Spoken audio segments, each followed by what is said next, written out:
Welcome to the Pandemonium Witches podcast, where the ADHD has just a touch of the tism, where the true crime is just as scary as the hauntings and unsolved cases, and the hosts never stay on topic for long. I'm Kat. I'm Rachel. I'm Em. And I'm Meg. We are the Pandemonium.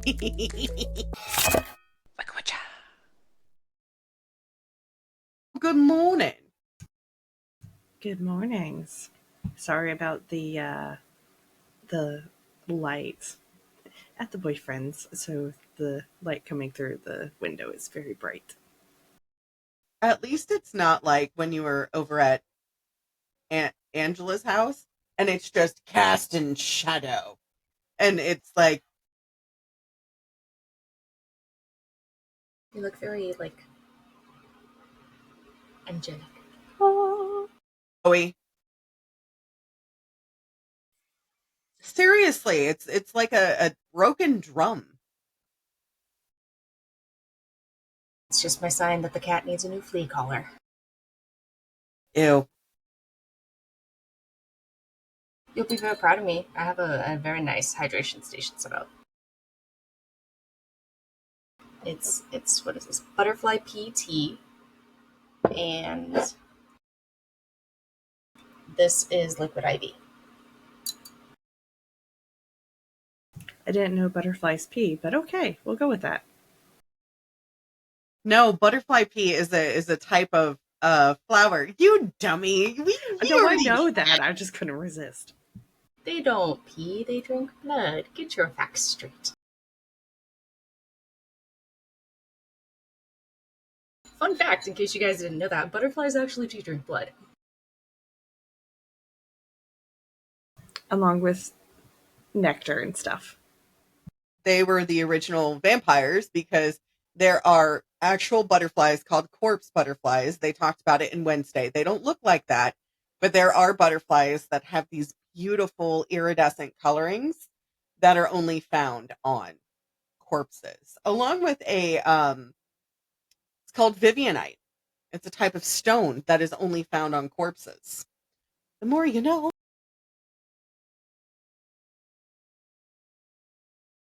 So this morning we're going on a rough start. I am annoyed by everything.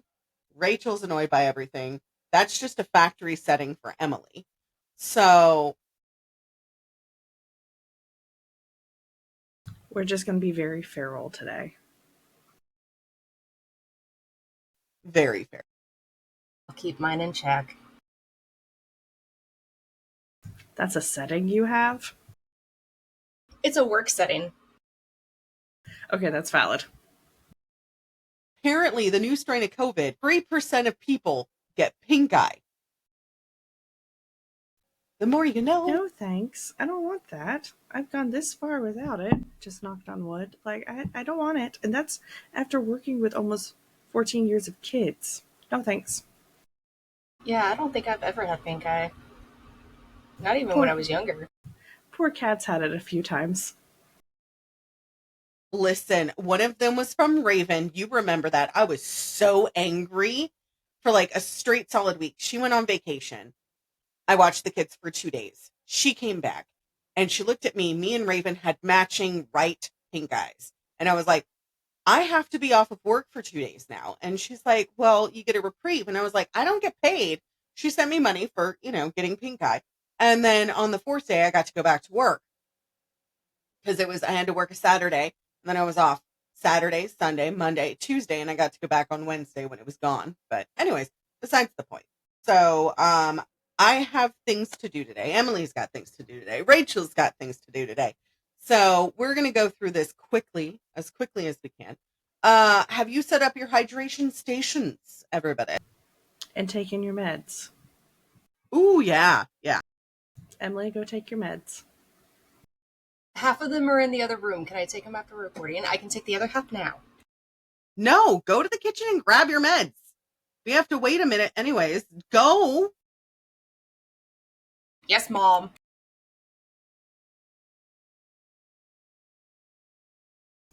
And then she does the stomping. That sass. I just can't. I can't.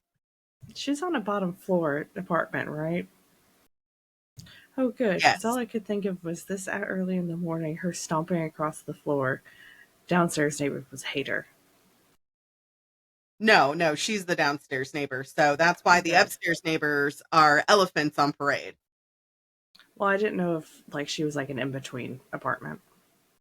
No, I wasn't even actually stomping either. Theater kid. That's valid. That explains so much, though. And that was a lie. I did props. I painted the props, but I was never actually in theater. My mom So wouldn't allow it.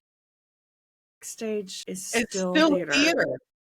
So I did costume work and I was understudy for most of the people because I could sing. I just didn't want to. So I'm sitting backstage, and my favorite one was when we did Guys and Dolls, and I'm sitting there and I'm sewing the hem because somebody decided to tap dance over the hem of her fucking dress. So I had to sit there and sew up the hem. And I'm singing, and Adelaide ends up getting sick because she was pregnant. So she gets sick on stage, runs off, and she can't actually physically sing because every time she sings, she's vomiting. Anyways, so they mic'd me up, and I'm sitting there singing for Adelaide. Oh, sure. You know, the things that you do for love. And anyways, that was a fun experience. But That was awesome. thank you. That was a part of my life that I miss dearly, but I'll probably never. But it's really, really funny because one of my friends was like, "You were in Adelaide," and then I did the voice, and she's like, "Oh my God."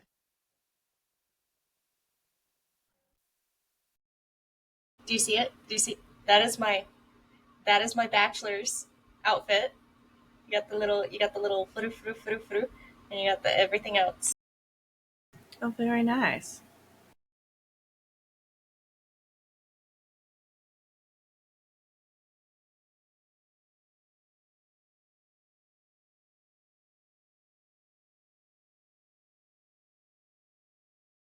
Okay, so you've taken all of your meds now. I just sat down with my meds. Okay, well, hurry up and take them so we can get started. I'll take them as you're talking because I have to refill my thing. Okay, that So works. Emily does her refills on Sunday morning, and so typically before the podcast, she would be on the phone with me for about an hour, and we'd be talking about some family bullshit or whatever. But I've decided to talk about something today, which is our fifth spot on our haunted road trip, and the 8th episode of Haunted October.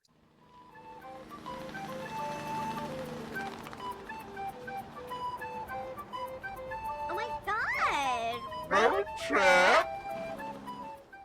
So we're going to be driving through Pennsylvania today. Have either of you been to Pennsylvania? Kind of? I think I've been once for a lineman rodeo when I was younger. Bless you. Godzilla. A takes. So for our party possums who are listening, I know a lot of you like looking at the tabs that I used. I did 3 whole ass pages of links.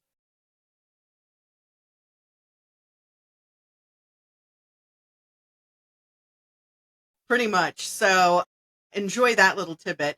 But I went to Pennsylvania. So that was one of the hints that we gave out on the very last episode of September. Hold on.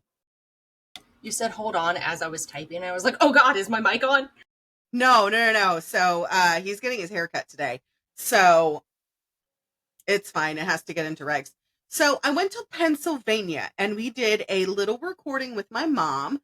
And so I'm going to play that for you guys. I'm going to stop so you guys can hear it. And it's 45 minutes. So I'm just going to only play a little bit of it. But I'm going to put it in for our listeners. And I'm not going to edit it. I'm only going to edit the last portion because she's just so sweet. I love my mom. Good morning, Mom. Good morning, Katie. Kara. Shit. I have Kara on the brain. Yeah, except she looks a little different than you. A lot different, taller, blonde, thinner, She's a dancer. She is. I am not. I'm about as uncoordinated as a dehydrated walrus, You used to be really coordinated when you were little. Yes, and then stuff happened. What do you think of my office? Very nice. Thank you, thank you. I'm recording this conversation because I remember bits and pieces of the vacation. I don't remember a lot of it. I kept thinking it was 23 days, and you said it was 21 days. I know we went to Amish country. Mm-hmm. I know I got folded into a bed in New York. A rollaway cot in New York. We went to the Empire State Building. We went to the Smithsonian. We sat on. I have the photo back there, which I'll scan and I'll put up. We sat on Albert Einstein's bronze statue. Mm-hmm. At the Science Smithsonian. That's about as old I remember. There's a good chunk of it I don't. Do you know why we took the trip? Because we were going to do history. No. Okay.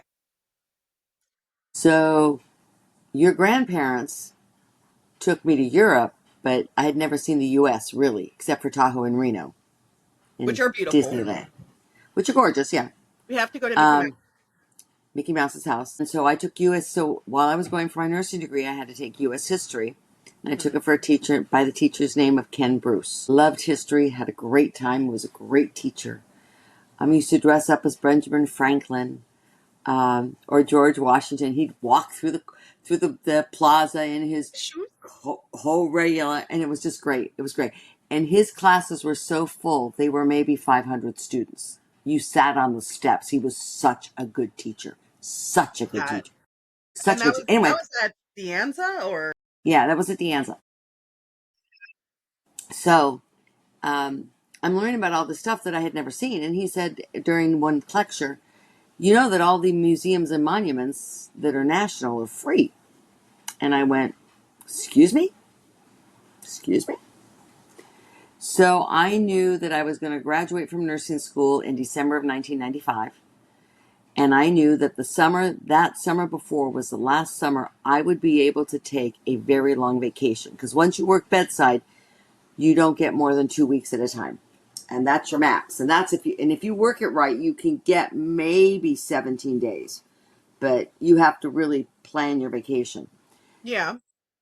So I was determined to take you on one last big trip. Because you have to remember, I wasn't working. Dad wasn't working. So I had to think about how can I get 5 plane tickets for a multi-city trip, because we were going to land in Boston and leave from D.C. and hotels and get all this money. So I had to use it. As a matter of fact, that whole trip, all of your tickets were free except mine. Can I ask how? Because that's... Thank you. Kids did a lot of couponing and a lot of points and a lot of everything. So I only paid for 1 ticket. Mine. Everything else was free. Same thing as when you went to Hawaii when I was in nursing school. Yeah. I have that picture. No, I graduated and I was going to a conference in Maui. And we had the McCoy condo. Yeah. McCoy condo. You had that hair in DC too, though. No, it was longer then. It was longer. It was longer then. Yeah, longer. When we went to the McCoy condo in Kauai, I only paid for 1 ticket, which was mine. All of your tickets were free. Daddy's too. Pop. Yeah. I will work on it. Anyway, back to the trip. So I started planning this trip with a travel agent based out of Redwood City. Okay. She was recommended to me. I told her what I wanted to do. I wanted you to get as much history as you could. And then I took the liberty of writing our congressman, who is Norman Mineta, who the San Jose Airport is now named after. Huh? So I had this accordion file with all the cities in it, with all the hotels and reservations and the cars, with all the things we were going to do. So you and your brothers decided what you wanted to see, which was every Hard Rock and every Planet Hollywood restaurant. That's all you wanted. Your father only wanted to go to Gettysburg, and I wanted to go to the Amish country. So that's how this whole thing worked out. So we flew into Boston, I want to say after my session, you were out of school. And I think you guys back then were out of school like the middle of the first or second week of June. So we flew in. One of my classmates, house sat for us for the 3 weeks we were gone. He and his girlfriend did, or his wife. I don't know if they were married then. I think they were married then. So we flew out of San Jose to Boston. We landed in Boston and had a great time. There's a picture of you sitting on the steps, and that's at Independence Hall. And That's we the were doing long step. the cat. You were looking at a No. map. Yeah. That was Independence Hall. Okay. So you walked the path of Paul Revere. You saw the Liberty Bell. You saw where the Declaration of Independence was signed. You saw all these historical things. And then we went to, and then I always wanted you guys to have lobster, except we can't afford lobster out here. It's too expensive. But believe it or not, on the bus in Boston, there was a sign that said Legals, lobster dinner, like $12. So we went to Legal. Yeah, full lobster dinner. All of us had lobster. Delicious. Yeah, but you didn't have any because you didn't want any. You thought it was gross. And you had a hamburger. A hamburger. Of all things. A hamburger. I was just appalled. But you guys had good manners. And our waiter was busy. Okay?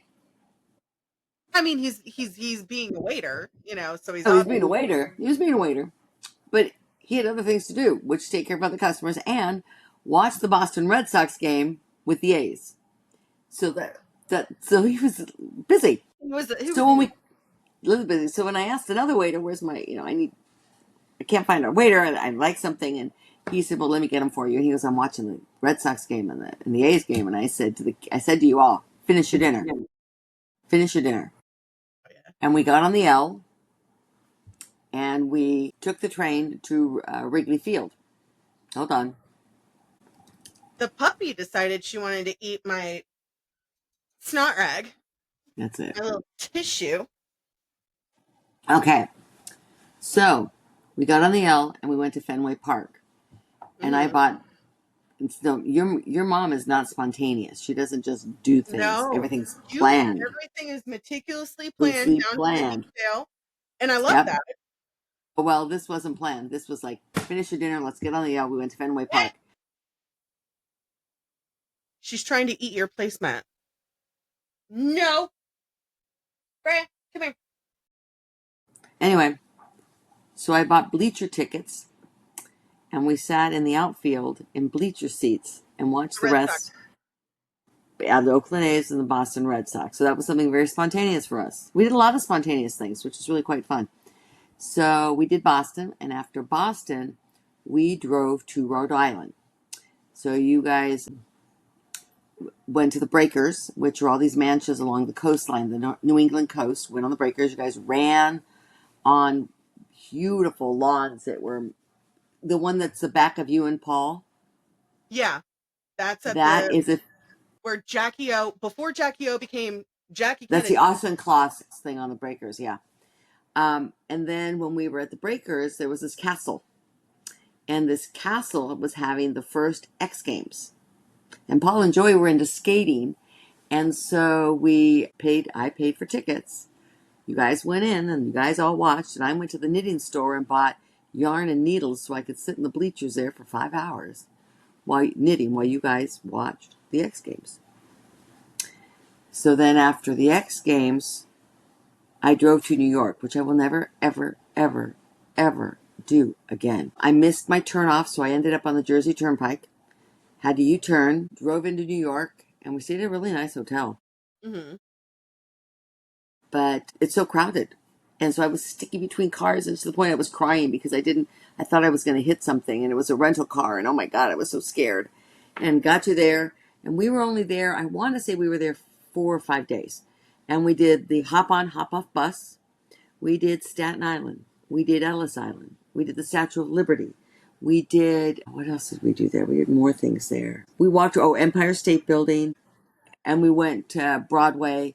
And we did a whole, I didn't pay for a play because I couldn't afford a play then. That was more than my budget would allow. I remember the billboards. They were so big. They were big. And Union Square, Times Square. we went and we were there. So we had a lot of fun. And then we went to Union Station, which is at the bottom of, underneath the big basketball arena in downtown New York. And we took a train to Penn Station in Pennsylvania, Philadelphia. And we stayed at a town, we were over by Penn's Landing. Our hotel wasn't that far from Penn's Landing. And we spent the 4th of July sitting on the pier watching the fireworks over Penn's Landing. And What we happened? walked. Let's go back. Yeah. What happened with how did I get stuck? All I remember about the rollaway You bed didn't get stuck, is that you didn't lock the bed down before you got into bed. That's all you did. You didn't lock it. Katie, I couldn't afford 2 rooms. No, I get it, but that sounds like me. Like, I'd be so excited to get ready to go to bed, and I would sit on the bed. Well, the one thing your father hated about New York is you could only open the windows a crack because they were worried about people committing suicide. So Oh. windows in the hotel could only be opened a crack. And you have to think about it, New York never goes to sleep. So all night long, honk, honk, honk, honk, honk, honk, honk, honk, honk, honk, all night long. So we did the best we could at that hotel. So then we went to Philadelphia. So you went to Independence Hall. You saw the bell. You saw the Declaration of Independence. You walked the path of Ben Franklin and Paul Revere and all these sorts of things. We went, and they were also having a big independence. So they were people dressed up as Ben Franklin and Andrew Jackson and George Washington, all walking along the town and doing history orations in the squares. It was very cool. So we did that for, I want to say, 3 or 4 days. Mm-hmm. And then we rented a car. That car I liked better. And we Dad drove, I think, to Lancaster. And we stayed at a resort for 1 week. That one I could tell you we stayed for sure in a week. And it was a resort that had an indoor-outdoor pool. And it was one pool. And you swam under this window, under this foundation. You were outside. And it was a big pool. And if it was rainy, you could swim inside. And then it was the indoor pool. So it was just one pool. But it was a big pool. And it was very cool. And you guys enjoyed it there. So we stayed a whole week there. And we went to Gettysburg. And we had a tape that we put in the car. This is how old this is, with a cassette tape. Okay? Cassette tape. And it said, at this stop sign, turn right. You have now reached marker number blah, blah. And then it would go in this long history. And it was very cool. Believe it or not, the tape was like $5. And we did Gettysburg, and Dad loved it. He loved Gettysburg. We loved it. And it was, there's not a lot of exciting things to see, but he saw all the different battles, and that's what your dad wanted. And we did that. We went to a city called Intercourse in Pennsylvania. I took a picture of you guys in front of the sign that said Intercourse. Could I ever find that picture? No. No, because remember, we didn't have phone cameras then. It's all on a camera. Camera. We got everything. So then we did Hershey, Pennsylvania. Hershey. And it is true. From the freeway. That's right. You unroll your windows and all you smell is chocolate. That is my one memory that I remember from that, aside from Amish country with the girls with the little dolls that looked really cute, but they had it was just like sewn on, like embroidered. Do you know why? I found out. Why?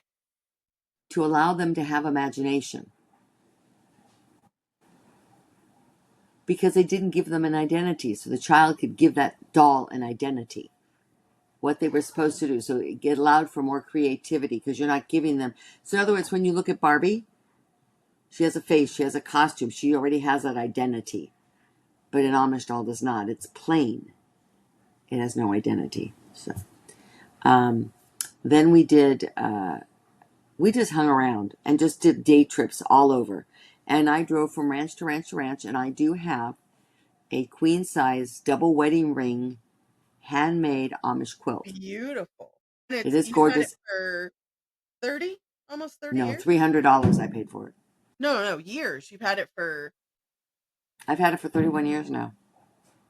And it still sits on the quilt ladder, and I love it. But when you go to the Amish country and look for quilts, they don't hang like in the store. Mm. They're booked. So they're on a bed, and when they book them, they turn the pages of the book. They take 1/4 of the quilt and fold it back, and that's how you look at the different quilts. And so I found my quilt and had it shipped home, so it was home when I got home. So after that, then we drove. We were supposed to go to Wilmington, Virginia, and we were supposed to go to Victorian days, not Victorian days. It was the early American days in Wilmington, Virginia. We were going to do 2 days there because they did everything, like they were making their own butter and making their own clothing and moving it. Colonial days. Colonial days in Wilmington. We were supposed to go there, and you guys were just tired, and you said no. I said, okay, so we'll just go to DC early. So we went to DC, and we arrived on a Sunday. We did the monument. Nope, we didn't do No? anything on Sunday. We just got to the hotel on Sunday because we were all tired. You have to understand, we are now at probably day 14. Oh yeah. Okay, day 14 I would have of been traveling. cranky. I would have been very. A lot of you were both. All of you were cranky. Maybe not Joe, but all you guys were cranky. Joe doesn't get cranky that often. So anyway, and you were all responsible for your own luggage. So if you left something behind, that's your own problem, not mine. I was responsible for mine. You were responsible for yours. That's why it was a 21-day. How to hate your parents. You were telling me I did not want to do my suitcase. I did not want to take care of it. Not my problem. You need to do it yourself. I can't do that. So we got to Washington, D.C. on Sunday. And Monday I made you dress nice because we were going to the National Cathedral. And our congressman had mailed us tickets to the National Cathedral on Monday morning at 8 o'clock, I think, 9 or 8 o'clock. And after that, we were supposed to go to his office. And we saw where there's a piece of the moon rock in a stained glass window at the National Cathedral. The National Cathedral has various chapels of various denominations. So it's a national cathedral. So there is a Jewish area, there is a Catholic area, and it's very cool. It is very, very cool. And it's not denominated like this is for Catholics only. This is more like if you go to this little niche here, it has more icons of Catholicism. So it's like it might have the Virgin Mary and it might have the cross, whatever. So it was very, very beautiful, and it's huge. And when you go down the National Cathedral main aisle, all the flags of all the 50 states plus all the U.S. territories are displayed hanging at an angle down the entire aisle. So it's beautiful. Cool. That was very cool. So after that, we got on the hop on bus,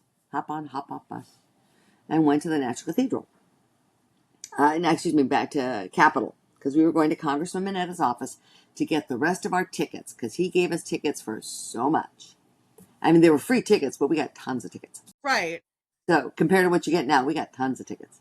I know we went to the Smithsonian. That wasn't part of his. That wasn't part of his? Okay. So we got on the tram, got to the office, and we got to the office. It was about, I'd say, 10:30, 10:45. Maybe 11, I don't know. And we got there, and there was this long line of people. And when I mean a long line of people, there were like 25, 30 people lining the wall outside of his office. And I'm standing there going, okay, all right. So Joey came with me. And remember, your brother at this point of his life was very shy. Yeah. Okay.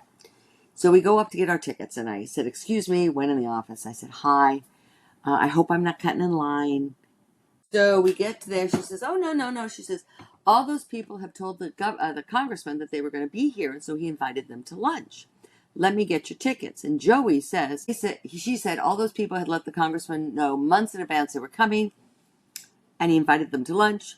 Let me go get your tickets. And Joey said, well, my mom wrote the congressman 9 months ago. So she left, and she came back. She left and came back with our envelope full of tickets. And she said, the congressman would like to invite you and your family to lunch. Very nice.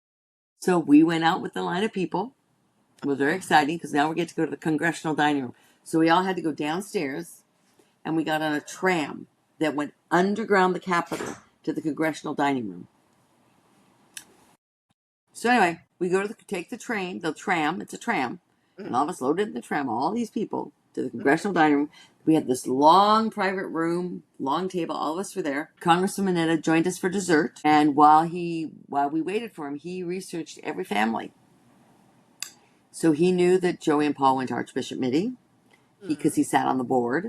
We were the only constituents. Everybody else was a friend of a friend that came, but we were the only constituents. And then he took us to Congress, to where they meet, and we saw that the names, so all the walls look like they're wallpapered, and they're not. They are wallpapered. They're wallpapered, but behind the wallpaper are lights with their names in it. So when they go to vote,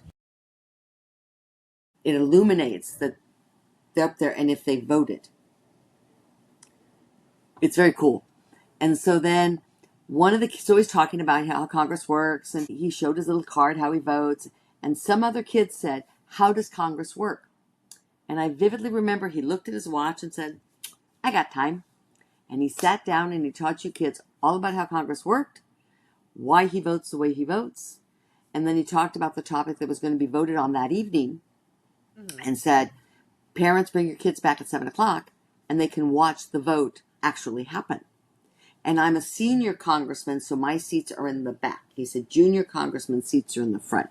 So it was very, very interesting how everything worked. So we had a great time. And we left. And we went to Ford Theater where Lincoln was shot. We had lunch at Hard Rock Cafe right there. We saw the house where Lincoln died. The Navy band was playing in a courtyard, and we sat there and just sat and listened to the courtyard. Then we went back to Congress. It was very cool. Then we went back to Congress. We checked everything in, and you guys got front row seats, and you guys got to hear how he voted and why he voted the way he did and what they were voting on in the whole process. So we were there for about an hour and a half, 2 hours to watch this all. And we did, so he gave us tickets to, and we also had our picture taken in front of Congress with him. So you have a family picture. It's in your, you have a family picture of it. All of us in front of Congress. Okay. And so then after that, so then the tickets he gave us were for the White House, the FBI, the Mint, White House, FBI, National Archives. And these were all private tours. We had all private tours for all so we had a ticket for every day that we were there. We had tickets to do I remember something. the National Archives was that big library. We went to the Library of Congress. Huh? Library of Congress. And I remember National the mint because we got little bags of shredded money. Yep. And I have unminted bills and coins here that I picked up when I was there. So that's 30 years ago. I have unminted coins and bills. So, no, probably not. They're dollar bills. They're probably not worth nothing but $1. Probably, yeah. And Snapple tea came out 30 years ago. And the only reason we know about that is because there were Snapple carts in the They mall. were shaped like the... Yeah, in the mall. Yeah, they were in the mall. And we would get free Snapples when we were walking. You went to the reflecting pool, saw the reflecting pool. We had a private tour of the White House. So you got to go see it. In a private tour meant there were maybe 10 people, 12 people at the most. And so we did that. And then we went to the Washington Monument on the hottest day, because it was 106 up at the top. And we took the elevator all the way up, looked at all the great view, and came all the way down, and they closed it for the day. Closed it for the day because it was too hot up there. I remember we got free Snapple. We got a kazoo. Snapple. Yeah. Not Snapple. Snapple. Just Snapple. And then we came home. And it was a great trip. And then I went to school. I think you guys came home. If we didn't, we came home probably about the 20th, middle of July, maybe. Came home, maybe we left about the 21st or 22nd of June, maybe around Daddy's birthday. And I know we got that. You ordered the chess set that we have. So when we were in Boston, I wanted you to see what colleges look like, and I took you to Harvard and Harvard Square, and that's where Paul and Joey got the knack for chess. And because in Harvard, there were chess sets sitting all over the square on tables. And so when we were there, I think I bought a chess set and had it shipped, or either that or I bought a chess set when we got home in Marble, which I still have. So we came home, and then we had the rest of the summer, and then you guys started school. And if I'm correct, you were going back to St. Chris, because that's where you were at. Sounds about right, yeah. And I also remember that isn't that the trip we also got not the Chinese checkers, but No, not the same trip. I graduated December 15th, 95. Mm-hmm. And for New Year's, we flew to Texas to see your Aunt Lynette. I remember that. And Aunt Lynette had that game. And we loved that game. It was the year of the Macarena. and it snowed in Texas. Yep, in Macarena, snowed in Texas, and Memo and I loved playing that game. We stayed up all night one night, not all night, but maybe like 2, 3 in the morning playing that game, trying to beat it. And so when I came home, I had to find the same board. And we have the same board, but we got that one in Texas. I found it in Texas and bought it here. I found it at a game store at Valley Fair. And game store in Valley Fair had it. And I bought it there. And then when I graduated with my bachelor's, I took you to a Caribbean cruise for Easter, and we stayed in Puerto Rico for 4 or 5 days after the tour. I have 2 photos of that. I have 2. One where I thought it was cool. I got my hair cornrowed. Yeah, 4 I did days not before wanna- Lorraine's wedding. I did not want to take them out at all. I know. And I wanted them out for the wedding. Damn, you weren't going to wear them for the wedding. It would not have been appropriate. And I remember we went to the Hard Rock Cafe out there. And we went to the Bacardi Rum Factory. I remember that. And you used to sit in hammocks and you read Memoirs of a Geisha. I did. That was a book I should not have been reading at that age. You chose it. I did. I found out later. A lot of stuff I didn't know, but I mean, it was an educational experience. But no, that was, I mean, Katie, that was 1996. 96, yeah. 96, I think. 96 or 97 that we went. And at that point, Katie, you were 13 or 14. Yeah. So that was the trip. Yeah. I mean, I have only one photo from that trip, and it's the one where I'm sitting on with everybody on Einstein with the book. And didn't we go to the Holocaust Museum in DC? We did. You did. We didn't have tickets for the Holocaust, but we went to the Holocaust Museum, and back then it was newer. Right. And you wanted to know why all the shoes were in one area. And I said, because those are the shoes of the children that were killed. And I heavily deep dived that in college, and I had so many questions about it, and it still bugs me. It still bothers me. Yeah. But that was a different period of time. And that was under a different reign. Well, can I tell you why I'm asking about this trip? Sure, go ahead.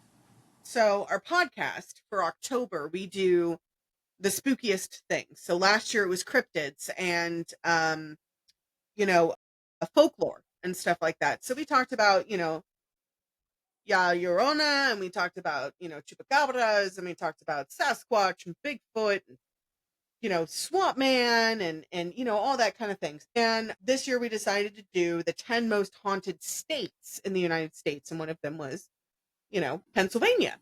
And I was like, I remember Pennsylvania being on the trip. Only reason why I remember it is because of Hershey and Amish country. That's it.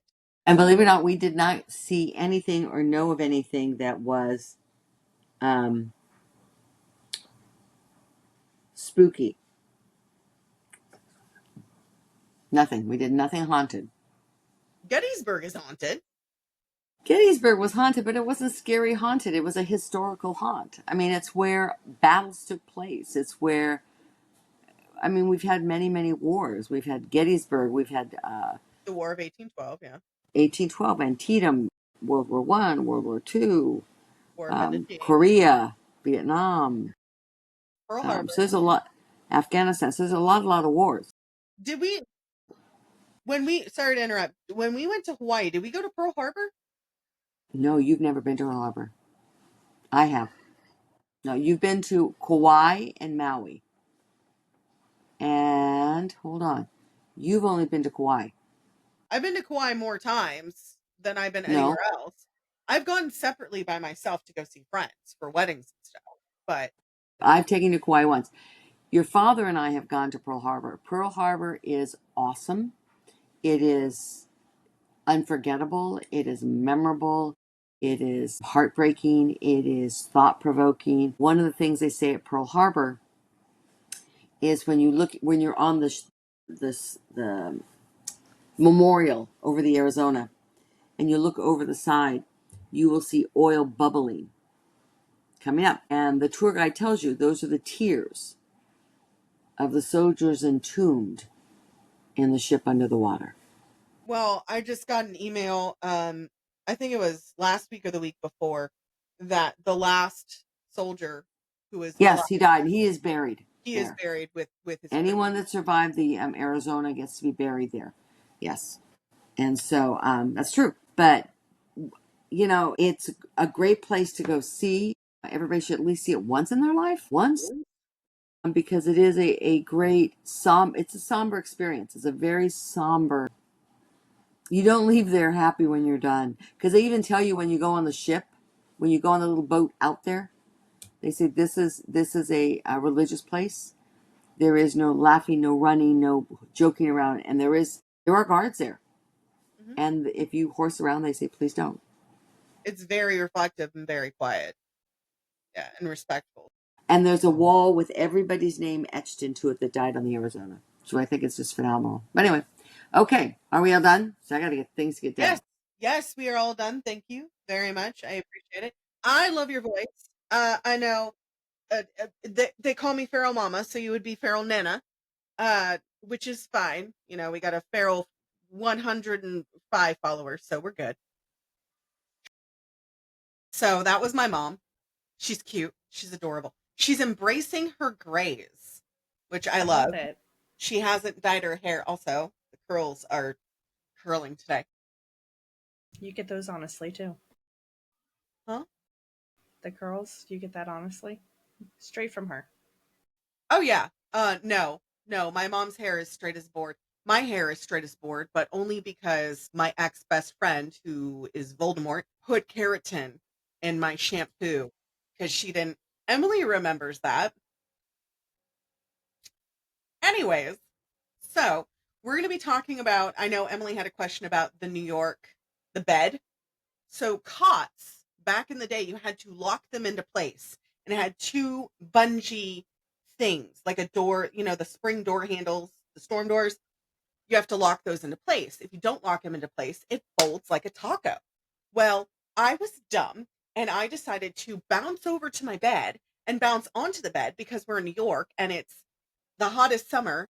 It was 1996, 7, 6, something like that. But it was the hottest summer of the East Coast ever. And it was going through a heat wave. And so we had all the windows open, and New York is the city that never sleeps. And so we couldn't sleep. But guess who was able to sleep because she took Benadryl?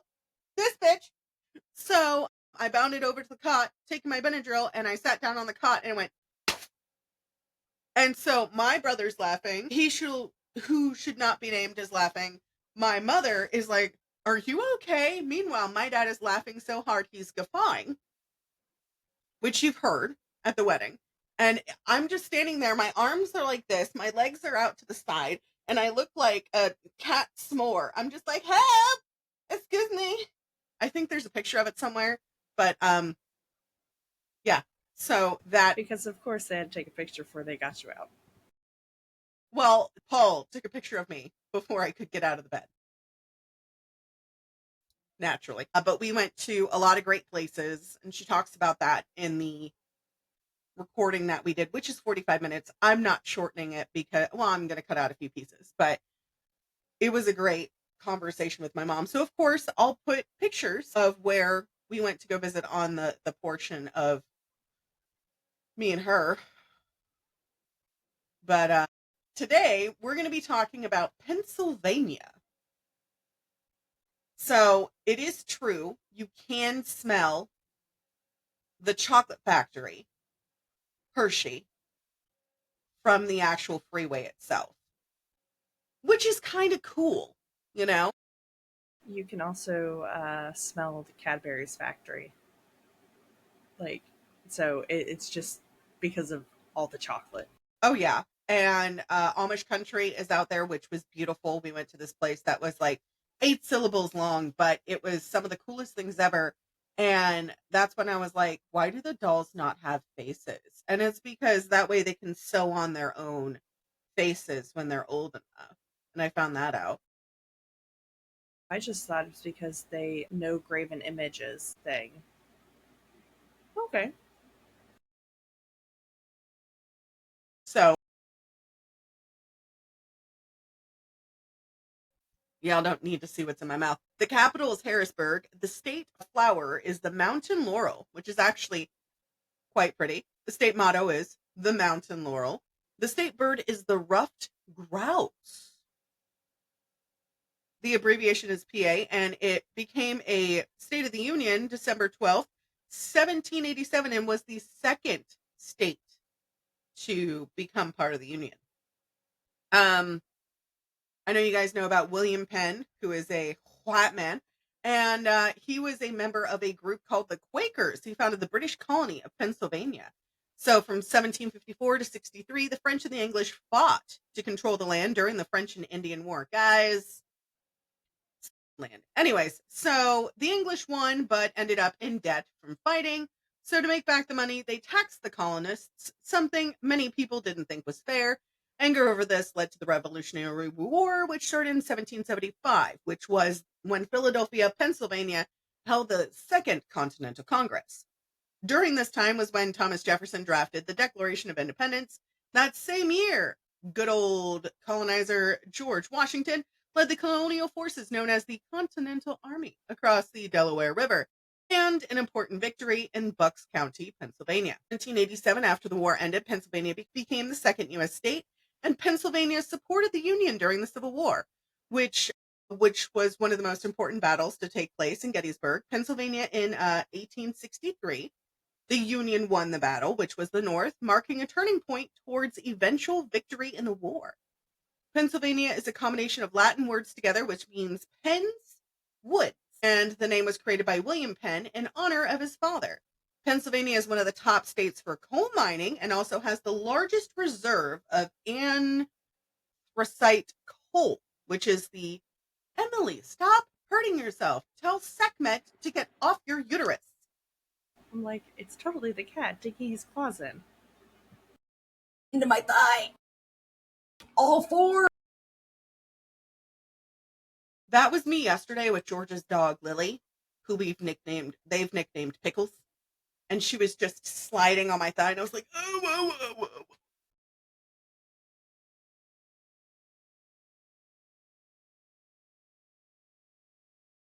Hans is texting. Anyways, so the state is very famous for some very famous people. Would you like to know the famous people? Yeah. Okay. James Buchanan, America's 15th president and only president born in Pennsylvania. Impressionist painter Mary Cassatt. Betsy Ross, which we'll discuss her later on. Louisa May Alcott, who you love, Rachel. The next door neighbor drove by in his tiny penis mobile. Daniel Boone, Tina Fey, Sharon Stone, Grace Kelly. We love Grace Kelly. We were talking about her on another episode, which is going to air later this month. Jane Mansfield, who is the mom of our beloved Mariska Hargitay. Joe Manganiello? Close enough. Sure. Danny Bonaducci, Bam Margera, Trent Reznor, our favorite Batty McBatman, Michael Keaton, and, of course, Mother, Taylor Swift. I may be the alternative, but anyway. She also was the alternative. She was. So the state is officially a Commonwealth, and it's also known for the home place of American homemade pretzels, which were originally brought by German settlers, whoopie pies, and Philly cheesesteaks. Because who doesn't love a good Philly cheesesteak? Keeps trying to show his butthole, so I've got to cover it and be like, not for free. I know one person who doesn't like Philly cheesesteak because of the peppers, and he's sitting in the other room. And you. Fucking weirdo. I know bell peppers taste disgusting. That's why you cook them first. Anyways, so you guys didn't come here for the history lesson. You came here for the haunted shit. So, if you've set up your hydration stations and you have taken your medication, you have gotten your snack. As far as Michaela goes, have you strapped in the little bebe? Is Addie ready to go? Because she hears the theme song and she gets so excited. And now we have the dancing cat to help. So, of course, I go in alphabetical order, like I normally do. The first place that we're going to stop on our haunted ghost tour is the Betsy Ross house. What is Betsy Ross famous for? Didn't she make America's flag? Supposedly, she made the first American flag.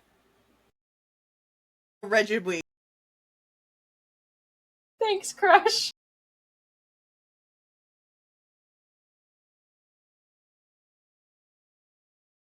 So everyone knows as Betsy Ross being the first person who designed the first American flag.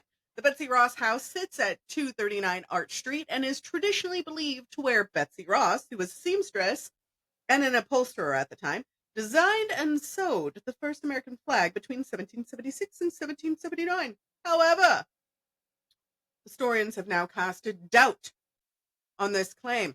The house is actually believed to have been a residence, might have been adjacent, and has since been demolished, making the current building more symbolic than authentic.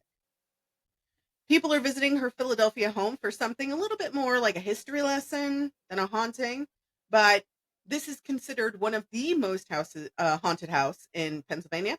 The house has been featured on various television shows thanks to Paranormal Activity. Not the movie, actual Paranormal Activity. So it's been featured on Ghost Adventures, Ghost Hunters, and Ghost America, which is on the Discovery Channel, I think. Probably, most of them are. Right. So this house is so haunted that one former historian director climbed out the window and jumped onto a flagpole to escape the spirits on one terrifying night. Did she just use you as a launching board? Top of the boob. He climbed onto a pole. And then slid down like a fireman. He was licking my arm so much he licked the top layer of skin off. That sandpaper tongue. So of course I go to Reddit to get some good stuff because Reddit also has great stuff when it comes to haunting. Locals on Reddit echo the skepticism. No proof that this was her house or made the quote-unquote first flag here. The evidence comes from family accounts 100 years later. Well, in the late 19th century, the building was revitalized as a part of the preservation effort.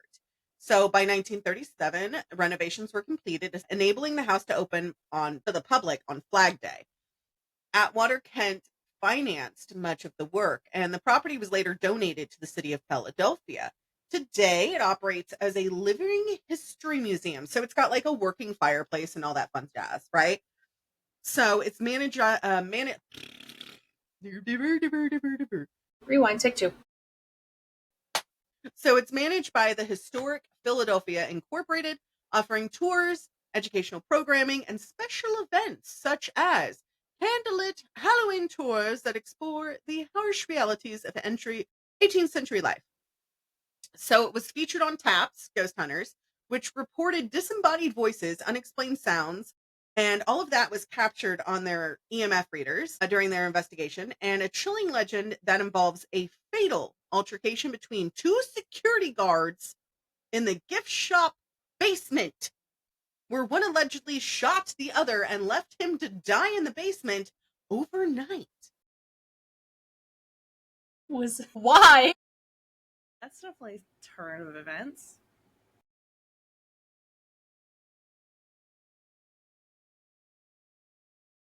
I should put it up here. That's a screen grab I took from a TikTok video. I mean, it fits. Were they fighting over the same woman? That's my question. Visitors and staff have reported hearing voices, moans, and rustling sounds in the area. Visitors have also described seeing a woman, believed to be Betsy Ross, crying by a bed in the basement, possibly mourning her husband or child. In some accounts, she has uttered, "Pardon me," as though her crying was interrupting the guests. I mean, at least she was considerate. She's a very considerate ghost. In one eerie incident, which was the director who jumped out the window, a former director felt a large hand grab her in the attic or the director's office, prompting her to flee out of the window and onto the flagpole, and was paralyzed by fear. They had to help her climb down off the flagpole. It's always the flagpole. The poor flagpole. But like, I probably would have done the same thing. Like, if I felt a large hand all of a sudden grab me. Nope, I'm done. I'm out. Meanwhile, there is this thing that I do look at every 6 to 8 months to see if it's updated with any of the haunted places that I used to tour when I was a kid. It's mentioned on mapspirits.com as a location with reported hauntings. This is a map of the United States that lists any of the major hauntings. Next is Boobs Brewery. Not boobs. Bubes Brewery. You saw how quick my neck snapped up, like, huh? Okay, but that place looks kind of cool. I was muted. Okay, so the girls are looking at the photos that aren't copywritten. It's gorgeous. It is vaulted catacombs, vintage brewery architecture, and moody ambiance. Sets the stage for both history and hauntings. Established by German immigrant Alois Boob, the brewery began operations in 1876 in Mount Joy, Pennsylvania. He constructed a brewery, hotel, known as the Central Hotel, and a subterranean lagering cellar, famed catacombs, 42 to 43 feet beneath the ground, that once held up to, get this, 700 barrels of beer. The Central Hotel, built between 1880 and 1884, was way ahead of its time. It even featured Mountjoy's first flushing toilet. But yes, she did say catacombs. It's what they used to call the vaulted cellar spaces beneath houses that held like cold storage stuff. I'm out here thinking, like, the Paris catacombs. I'm like, you mean like the place they hold bodies? Why is that? I mean, I would like to eat there, but like, why is that now a place where we're eating? I mean, that part. I was like, what the fuck are you talking about? Catacombs? So, the brewery continued until World War I, and Prohibition actually forced it to finally close. In the late 1960s and 70s, the complex was remodeled and repurposed as a museum with a hotel and restaurants.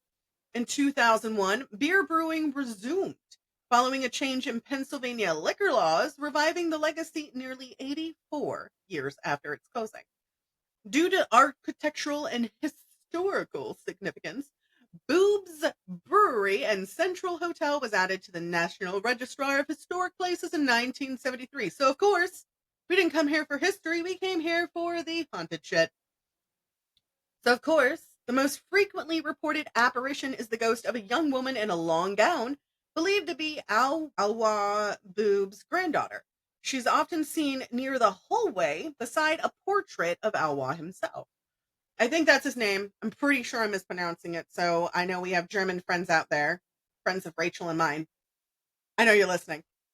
How do we say it? Anyways, the guests also mentioned feeling non-threatening presence in the second floor ballroom, or sense a darker masculine entity somewhere in the building. In 2012, TAPS did investigate here with our lovely bagel hands, and the team investigated Boobs and reported evidence of paranormal activity, cementing its reputation for hauntings. So, of course, Emily, ghost tours are hosted monthly. Jean Ellis, the great-granddaughter and local historian, leads storytelling tours, while reading paranormal group Miley Paranormal offers investigative experiences into the Boob Brewery. The brewery often maintains a resident paranormal team and encourages guests to bring cameras while exploring. Some spirits especially enjoy skeptics. Locals and visitors alike frequently mention Boob's Brewery in discussions of haunted places all across Pennsylvania. And yes, it's Bube, not Boobs. It's Boob. Now I know you guys are into some finer learning. You love education. Rachel, out of all of the items in Beauty and the Beast, what is your favorite thing?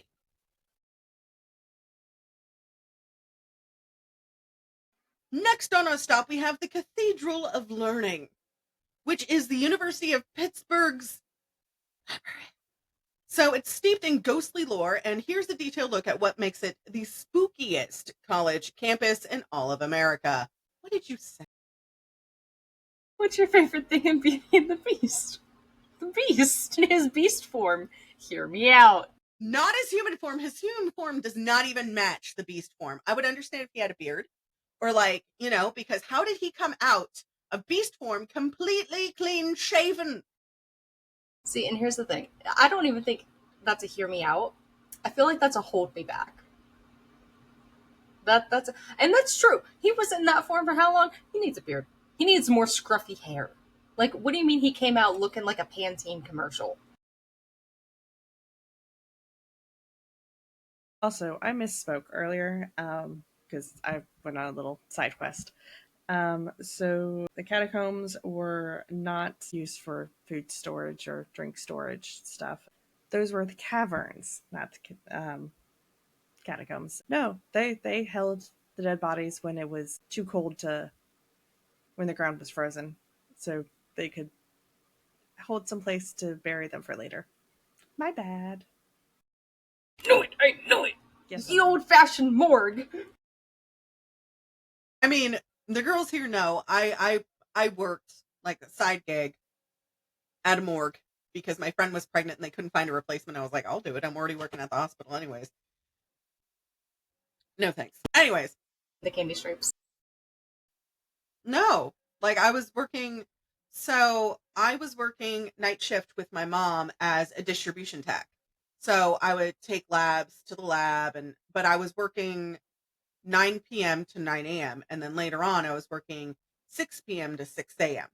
But it was funny because they were like, you type fast, you do dictation for some of the doctors. Can you come work at the morgue? I just need somebody to transcript all of my stuff. I said, yeah, sure, no problem.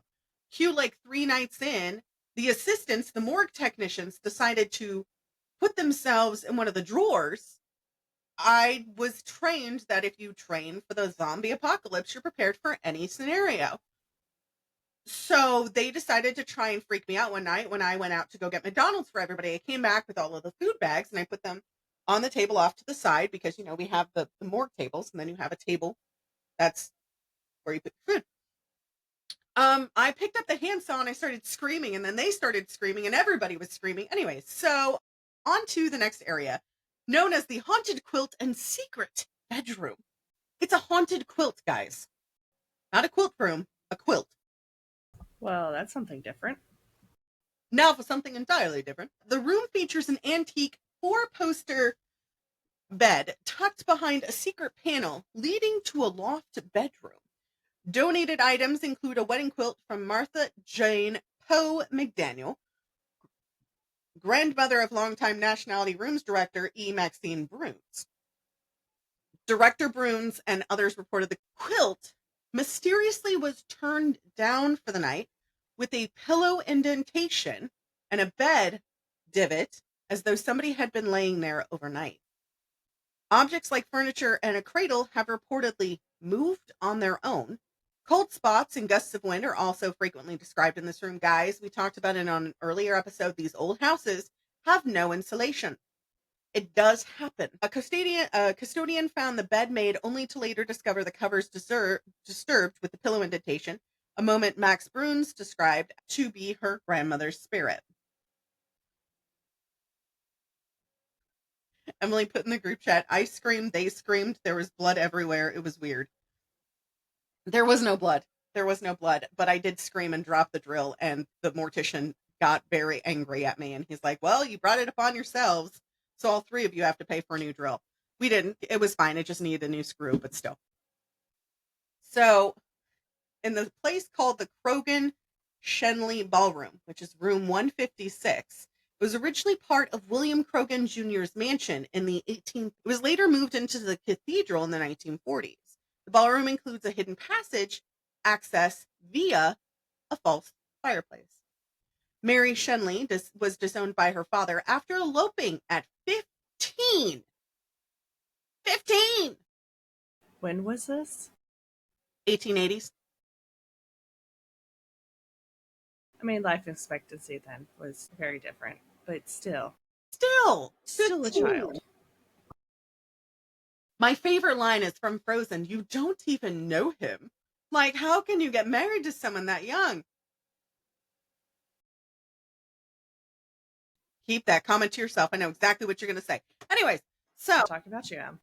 seriously, pot, kettle.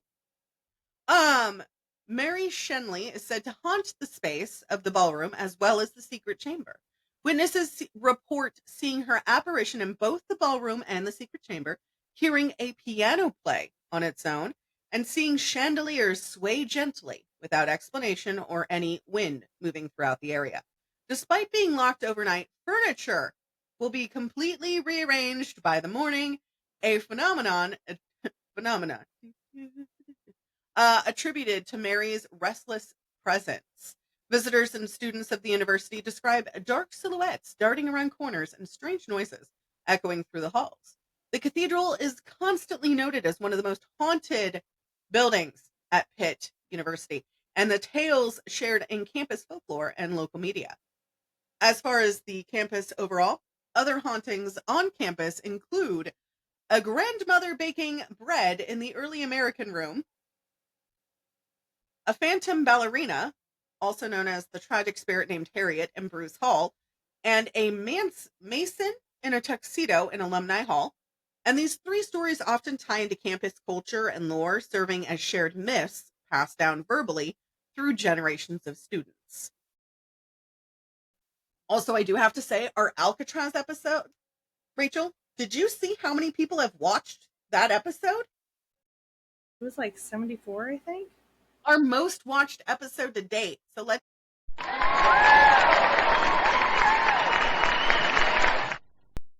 Meanwhile, next on our stop on the Pennsylvania list, whatever. Anyways, Centralia is located in Columbia County. It's known as one of the eeriest places in all of Pennsylvania. This town is the inspiration for the horror video game and movie known as Silent Hill. I had a thing for those Pyramid Head guides at Comic-Con. Emily remembers we went to that Comic-Con and there was a guy and I was like, Emily, look, it's Pyramid Daddy. I look over to check on my cat. All I see is, like, if this is his leg, it's just he's staring at me and just. No. To be fair, he did that when I lived with him too, so. He's so fat now, though. Yeah, because he's not stressed. I know you said relatable. Anyways, Centralia was founded in 1866 as a coal mining town. Anthracite coal was the backbone of its economy, and at its peak, the town had 25,000 residents total. Because depending on how many mines were in the town, mine shafts, they usually had like 3 shifts. So you had morning shift, evening shift, graveyard shift. So they worked around the clock. Uncle Dick, Aunt Bonnie and Uncle Dick, she wrote me a letter. I actually have to write her back. I just have to print stationery. Anyways, besides the point. My Uncle Dick was a miner. So he got black lung until they closed down the mine, and he died 2020. I was going to say a while ago. Well, I was living at the big house in Portsmouth. So Emily, that was before I moved out of there. That was 2021. When did we have the bonfire at the big house? Which one? The big one before I moved, 4th of July. Then it was obviously before the 4th of July.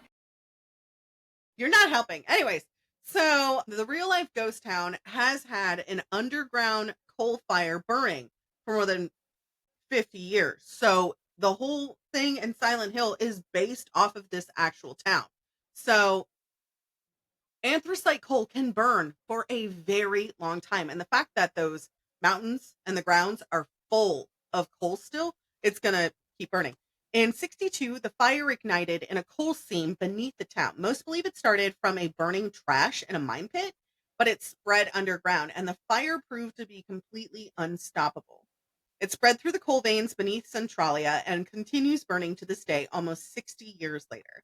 Dangerous gases, sinkholes, and collapsing ground made the town completely unlivable and a minefield. Get it? Minefield. I'm so funny. During the 1980s, the government began a mass relocation program, buying out residents and demolishing the homes as they go. In 1992, the state claimed eminent domain, and in 2002, the town's zip code was completely eliminated. Today, only a handful of residents remain, with most of the land overgrown or reclaimed by nature. Fun fact: Centralia's underground fire is expected to burn for another 200 years or more before exhausting the coal seam to completion. The population has dwindled to less than 10 people who refuse to leave the land.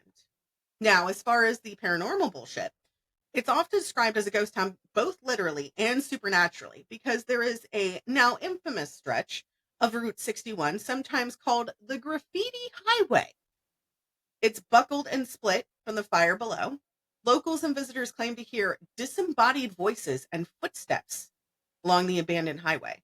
Visitors have also reported seeing shadowy figures moving in the mist that rises from the steam vents in the ground.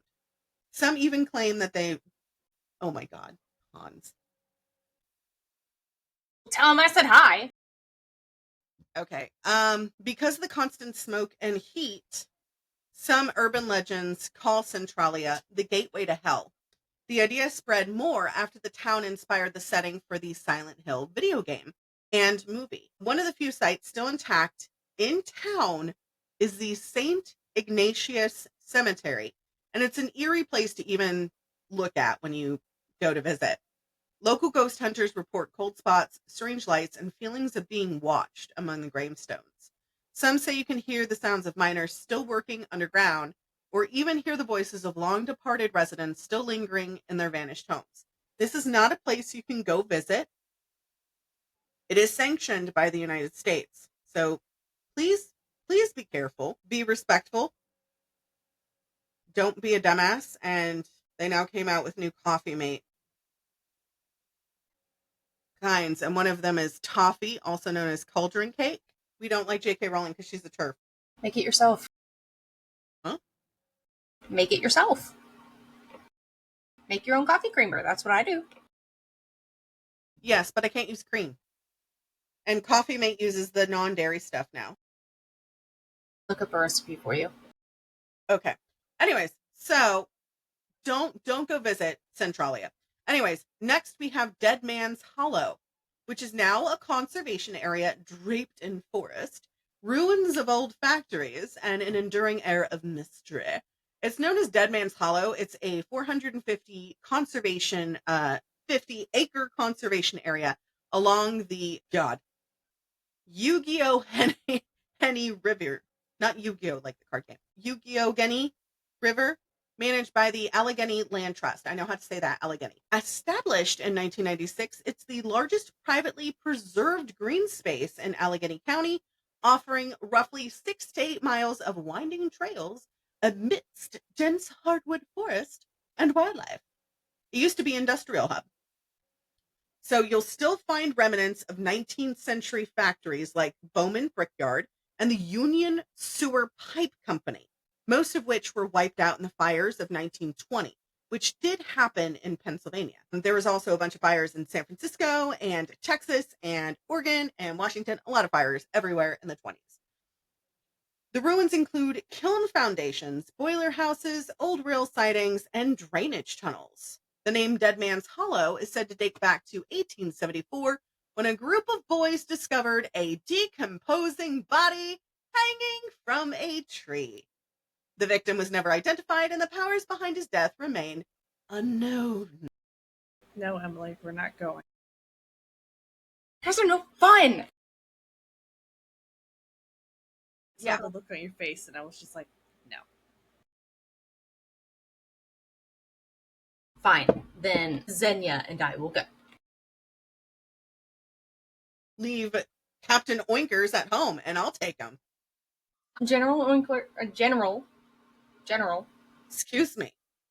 General Oinkers has to guard the car. He's the getaway driver. Her a long peg, not a human. It's literally a long peg. She's gonna grab it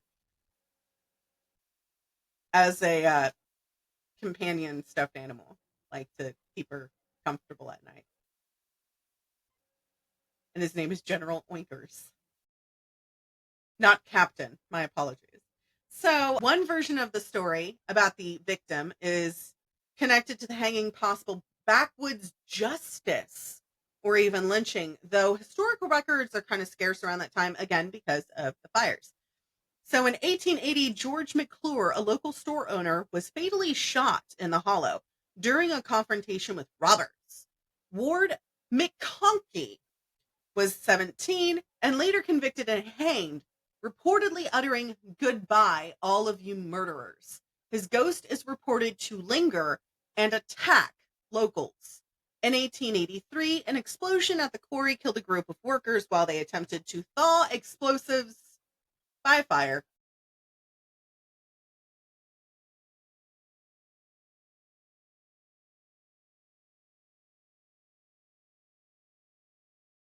I'm sorry, I'm still caught up in that fucking name.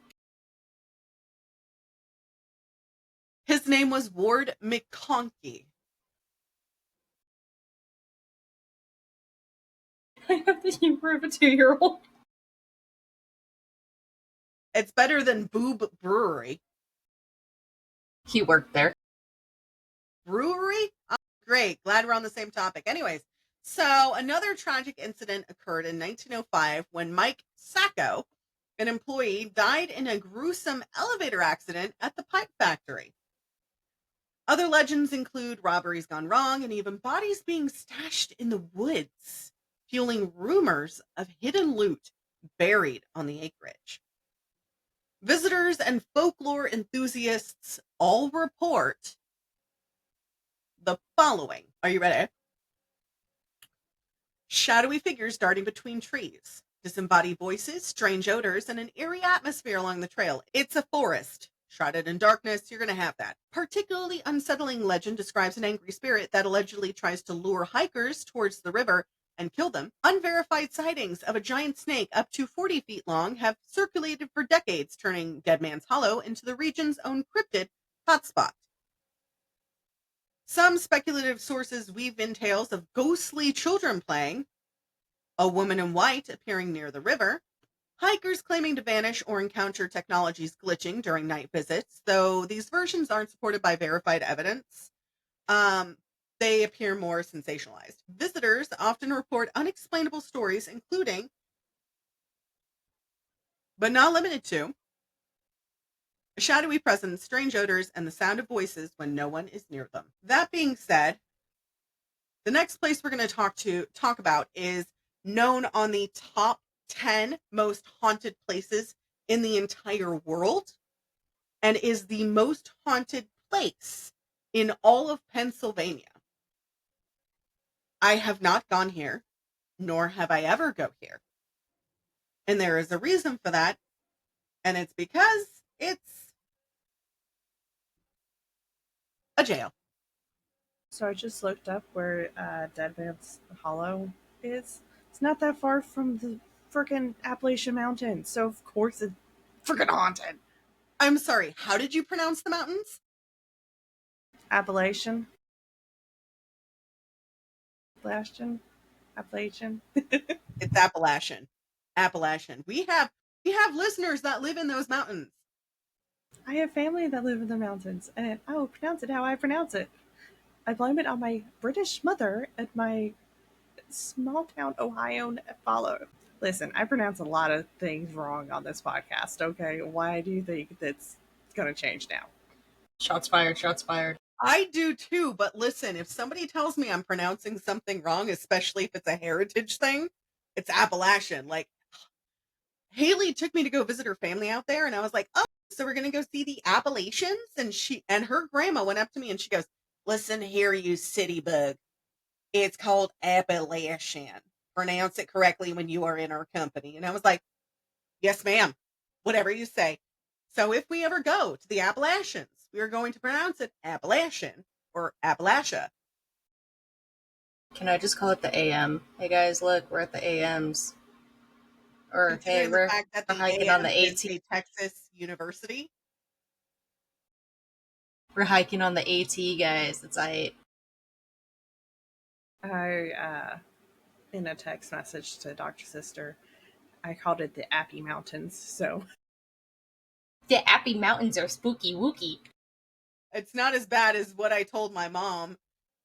Rachel says amouche bouche. How do you pronounce it? a mushy wushy.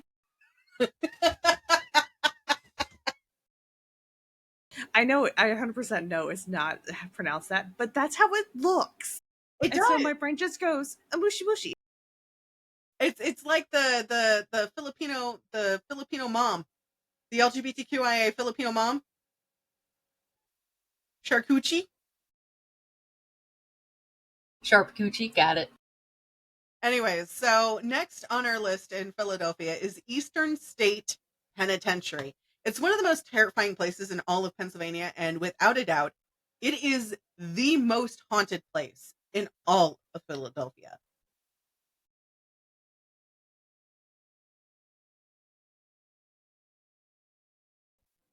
This was the first penitentiary in the US, and it was designed specifically with the intention of placing prisoners in a situation where they spent time silently reflecting on their crimes without interaction of any other individuals ever, So solitary confinement. for everyone. No, thank you. Take that into consideration. I'm gonna show you a picture. Hold on. Kind of reminds me of that like Siberian prison where it's like lights are on 24/7. You can't interact with the inmates, but like the guards are looking down on you from above. I think it's Siberian.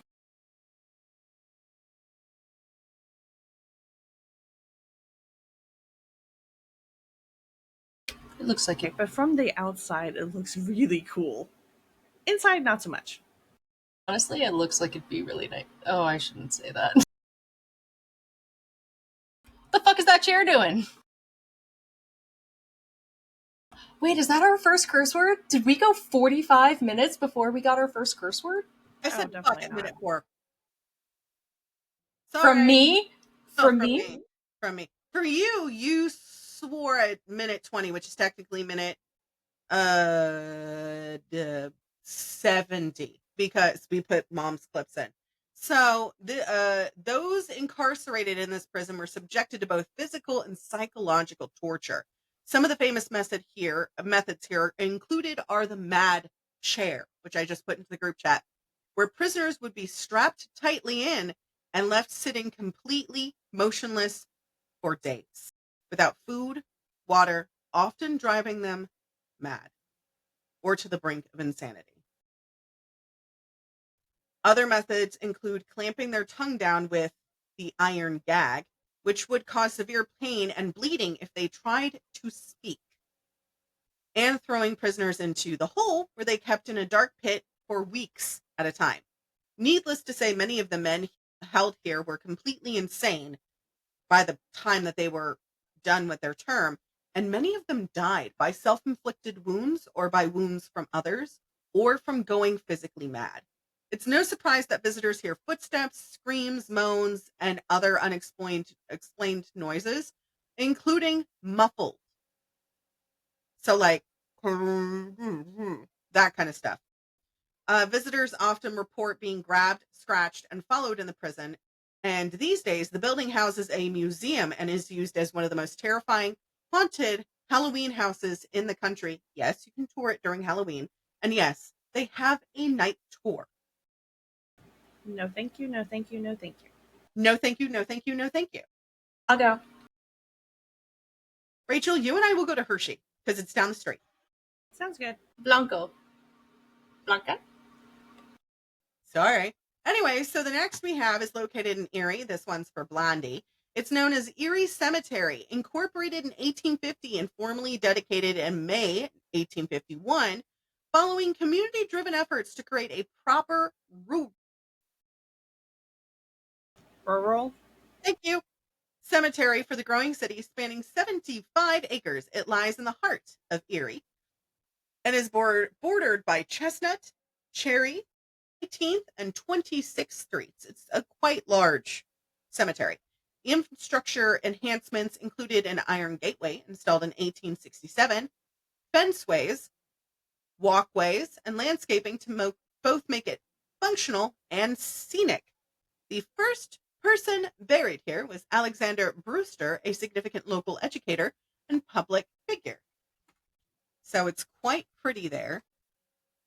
So the reason why this place is so haunted, do you see what that is? The tombstone leaning against another? Emily, what's that big red brick thing? That the picture just came through on my end. Never mind.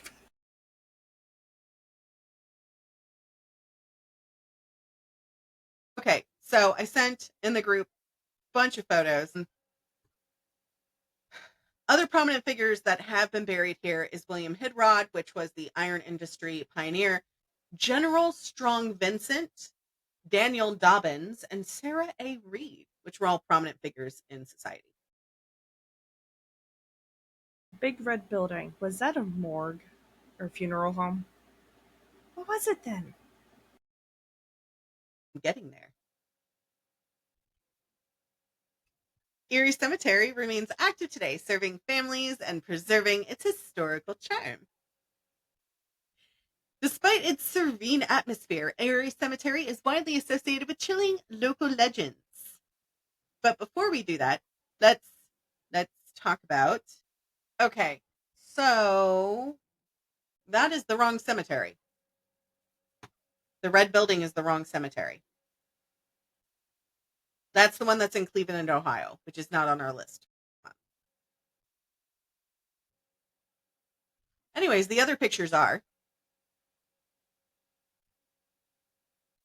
notably this one,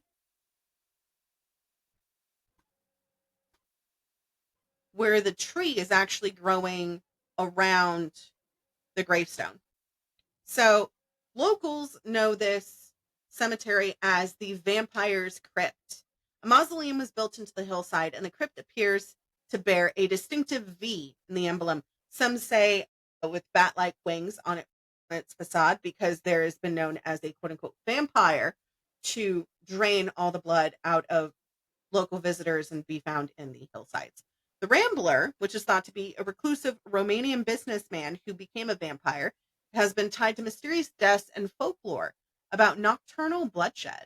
Paranormal folklore speaks of doors scratched, blood-stained areas, and eerie noises emanating from within the mausoleum. There's also been note of a witch's circle, a circular arrangement of limestone graves near a large tree, is said to mark the burial site of coven leaders in the area. Some tombstones appear to be blackened or scorched, which is from time, and folklore claims that Satan himself descended to reclaim his followers, marking the stones with devilish scorch marks. Visitors often report the sound of footsteps, even when alone, and the sightings of a spectral black dog. Erie Cemetery Association now hosts Ghosts and Legends, a lantern ghost tour around or near Halloween, where guides share tales of the crypt, the witch's circle, and other spine-tingling tales. One local minister, dubbed the Paranormal Pastor, recounts the legends of caretakers burning the vampire remains, but its ghost no longer lingers in the cemetery. Other forums like Reddit, residents describe the cemetery's unsettling vibe and reference the vampire's crypt, the witch's circle, and other spooky spots in town. A visitor on hauntedplaces.org detailed the blackened tombstone imagery of demons and Hallowaits, along with strange offerings like corn husks and cinnamon oil near the crypt. Guys, that's just offerings. I don't think you can do the eye roll any bigger than I did. Next, we have the Farnsworth House Inn, with a historic exterior, atmospheric rooms, and the basement venue where ghost tours and chilling presentation comes to life, is located in Gettysburg. The inn dates back to the 18s and later expanded with brick addition in 1833. It's sometimes identified as the George Fisher McFarland House. During the Battle of Gettysburg in 1863, Confederate sharpshooters occupied the attic, firing on Union targets. So for those of you non-history buffs, Confederates were the bad guys in the South, and Union targets were the bad guys in the North. Meanwhile, you had witches like us bitches who were just the bad guys in the kitchen. Everybody was a bad person during Gettysburg. Let's just face facts. The house endured over 100 bullet holes, which remain visible to this day. It subsequently served as a makeshift hospital, while President Lincoln's funeral procession passed en route to deliver the Gettysburg Address. After passing through owners including the Bank of Gettysburg and the S1E family, the Schultz family acquired it in 1972, renaming it in honor of Brigadier General Elon J. Farnsworth. Believe it or not, Josh is related to a Farnsworth. Oh, that's pretty cool.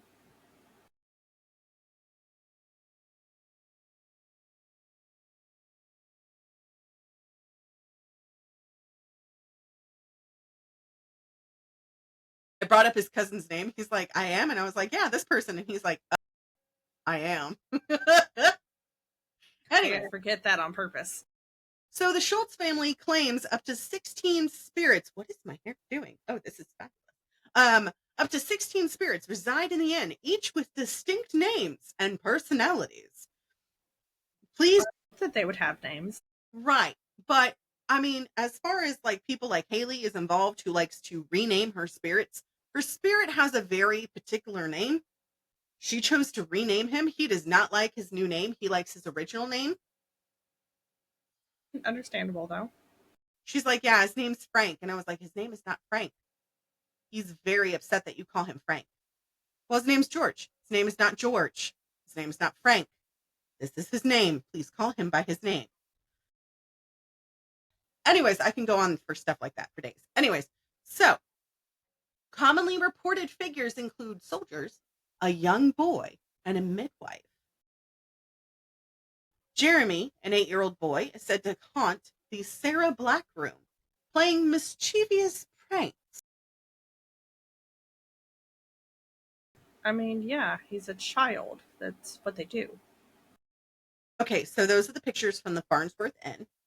And if you zoom in on the attic one, you can actually see the bullet holes in the bricks.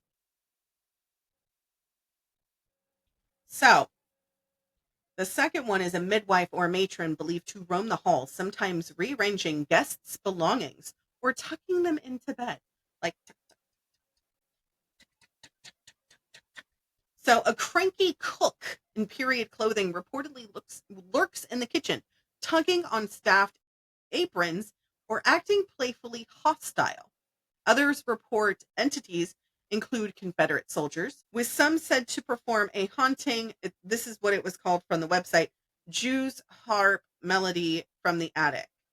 I didn't like that, but that's what I got straight from the actual website for the Farnsworth House Inn.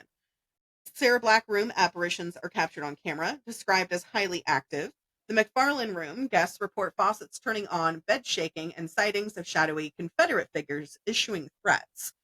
And then the Schultz room, which is the 3 photos that I sent you guys, home to the midwife spirit who intervenes guests' routines, pretty much telling you to calm down. Visitors have experienced phantom footsteps, voices, cold spots, flickering lights, rocking chairs, and shadowy figures. A particularly playful apparition known as the Smiling Man has been seen in the Sarah Black room. The inn hosts immersive experience like ghost tours, cellar, morning parlor presentations, and weekend ghost hunts with paranormal equipment. You too can stay in this house for a fee every night. No, thank you. On Redditors, visitors recount chilling personal experience. In the Custer room, a dark humanoid mass. My wife was attacked by a black mass. Felt a rush of cold air. Another one said, my wife's shoes were double knotted and her right shoe was untied twice. Felt like an animal was sitting on her chest. That is called a heart attack or a panic attack, or both. In the Sarah Black room, another guest noted, I smelt what seemed to be flowers and felt static energy on my chest.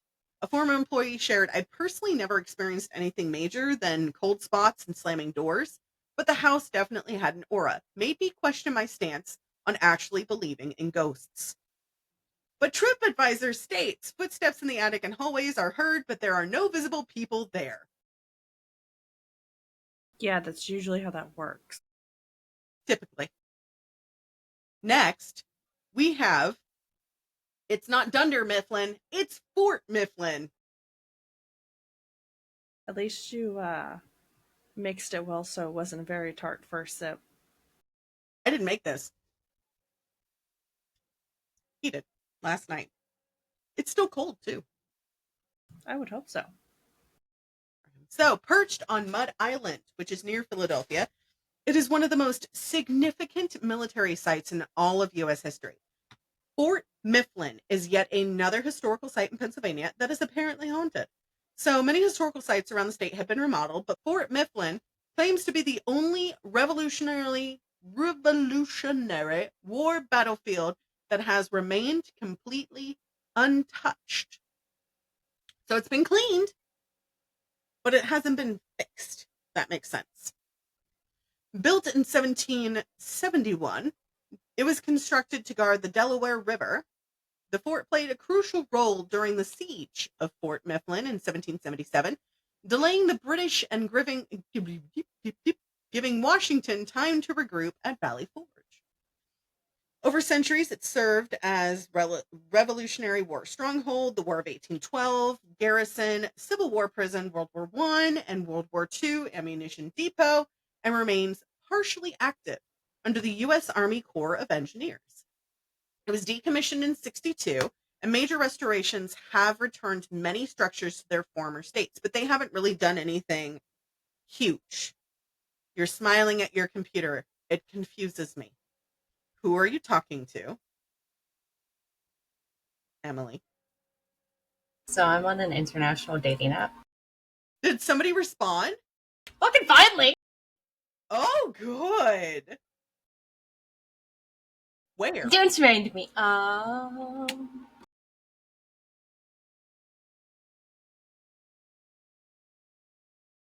Where dost thou think? Where dost thou think? Korea.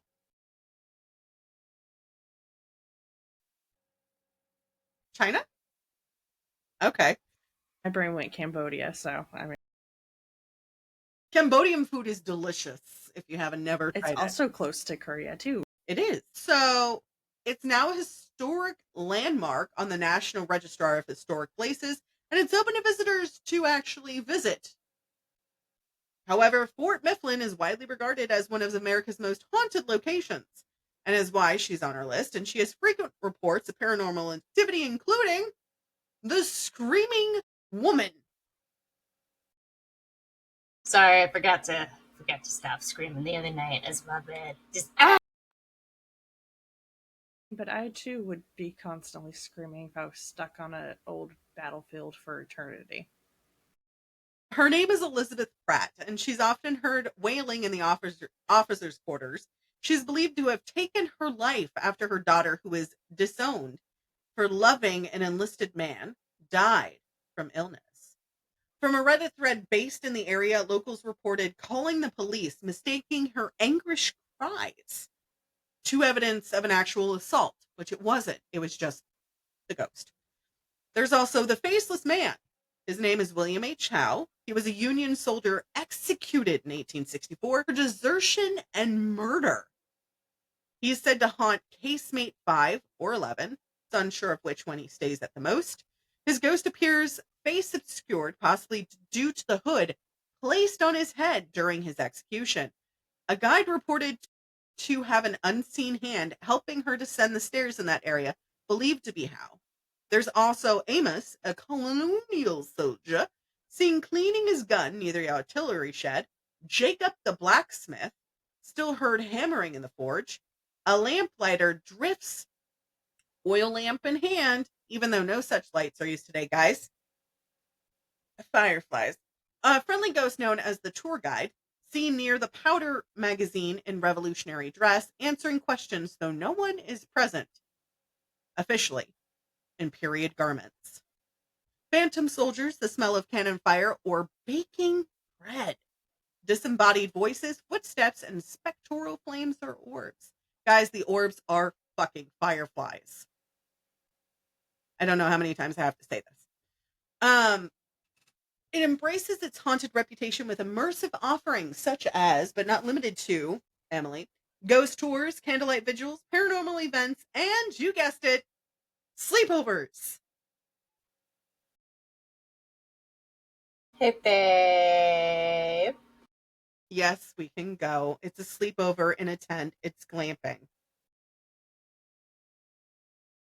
Rachel, we have to go to one of these places. Do we really though?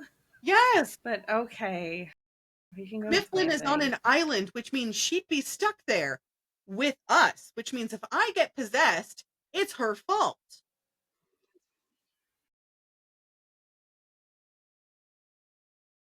If you get possessed, does that mean I get to beat it out of you with a holy cross? Back! Back, I say, demon! I consider that a good time. We don't know. Anyways. So that's not how that works. Good time for you, not for the ghost. So, private investigations, open evening, sleep with the ghost programs let you use the paranormal equipment to get to have conversations with them. Guys, I'm a walking Ouija board. We don't need that. Original of a name, though. I feel like that's spectrophilia. You know, sleep with the ghost, everyone.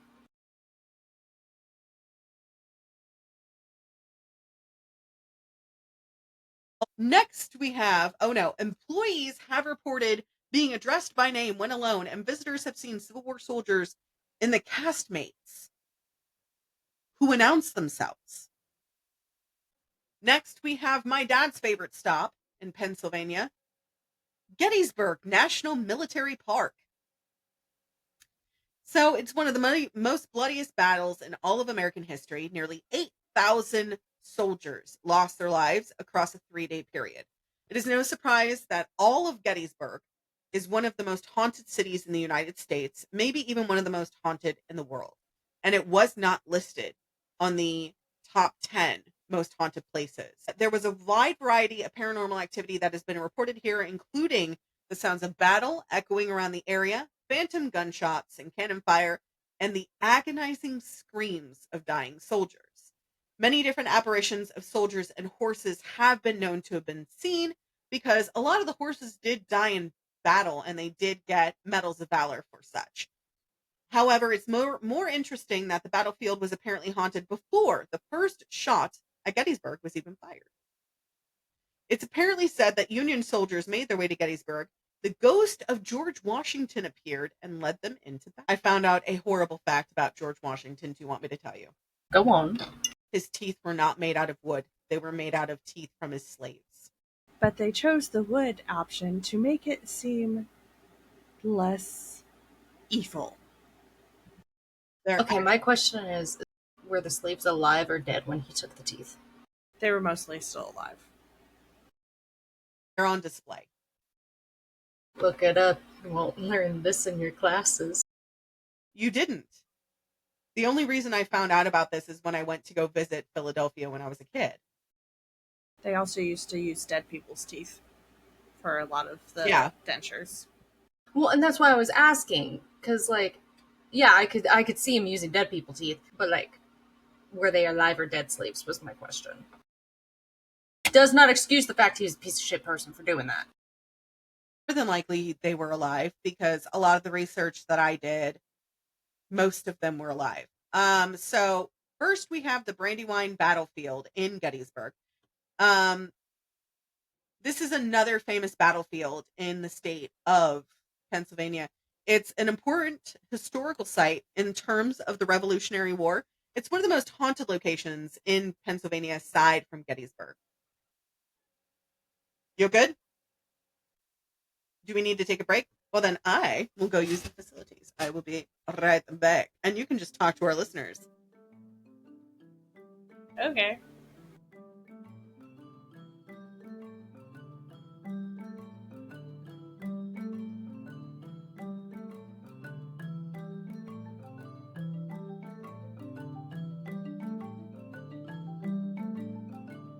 My stomach Did you tried. go grab? My stomach tried to like turn itself inside out, growling. So when I went and did my laundry at my friend's house last night, shout out Amber.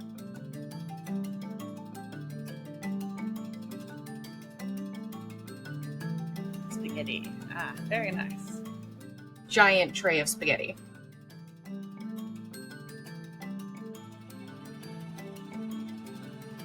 I can't wait for Kat to come back and just see. What are you doing? I'm eating meatballs. What are you doing?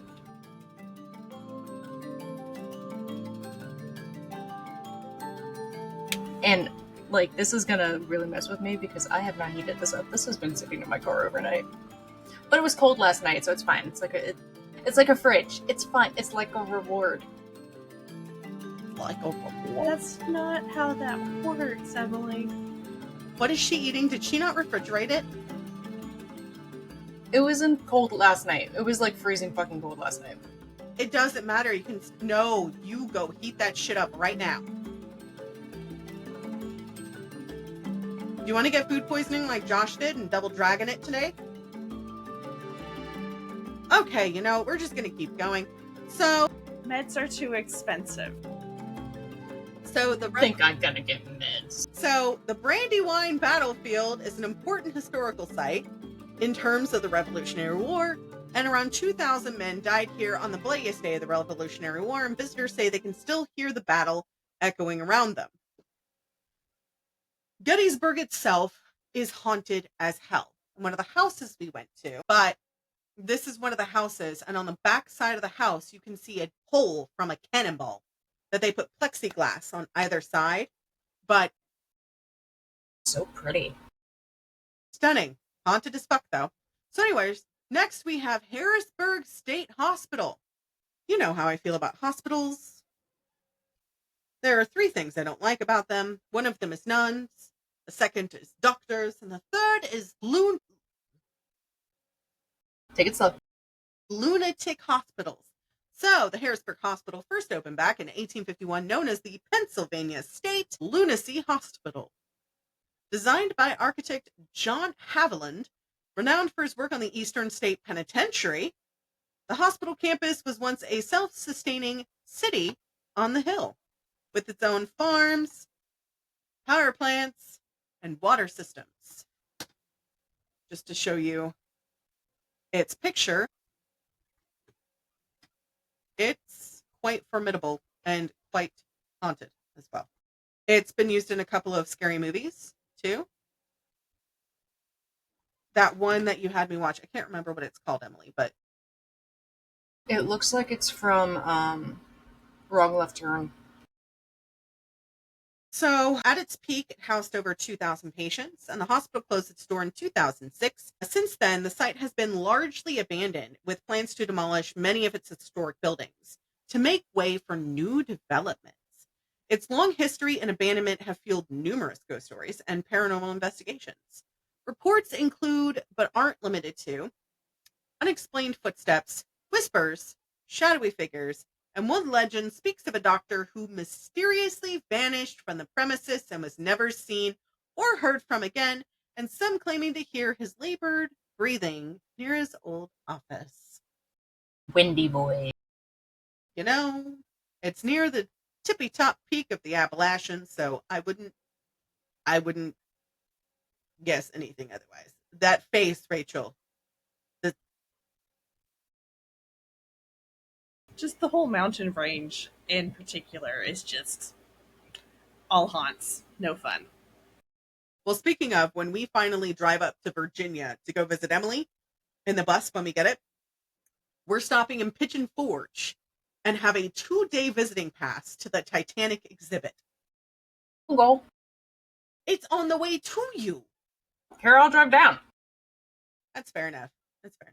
So, the paranormal investigators have documented strange occurrences, including the capture of voices and other strange phenomena during investigations, such as wheelchairs moving on their own and toys being picked up and being moved. The hospital has been featured on various media, including a segment on Ghost Nation TV, which explored the haunted history of the hospital.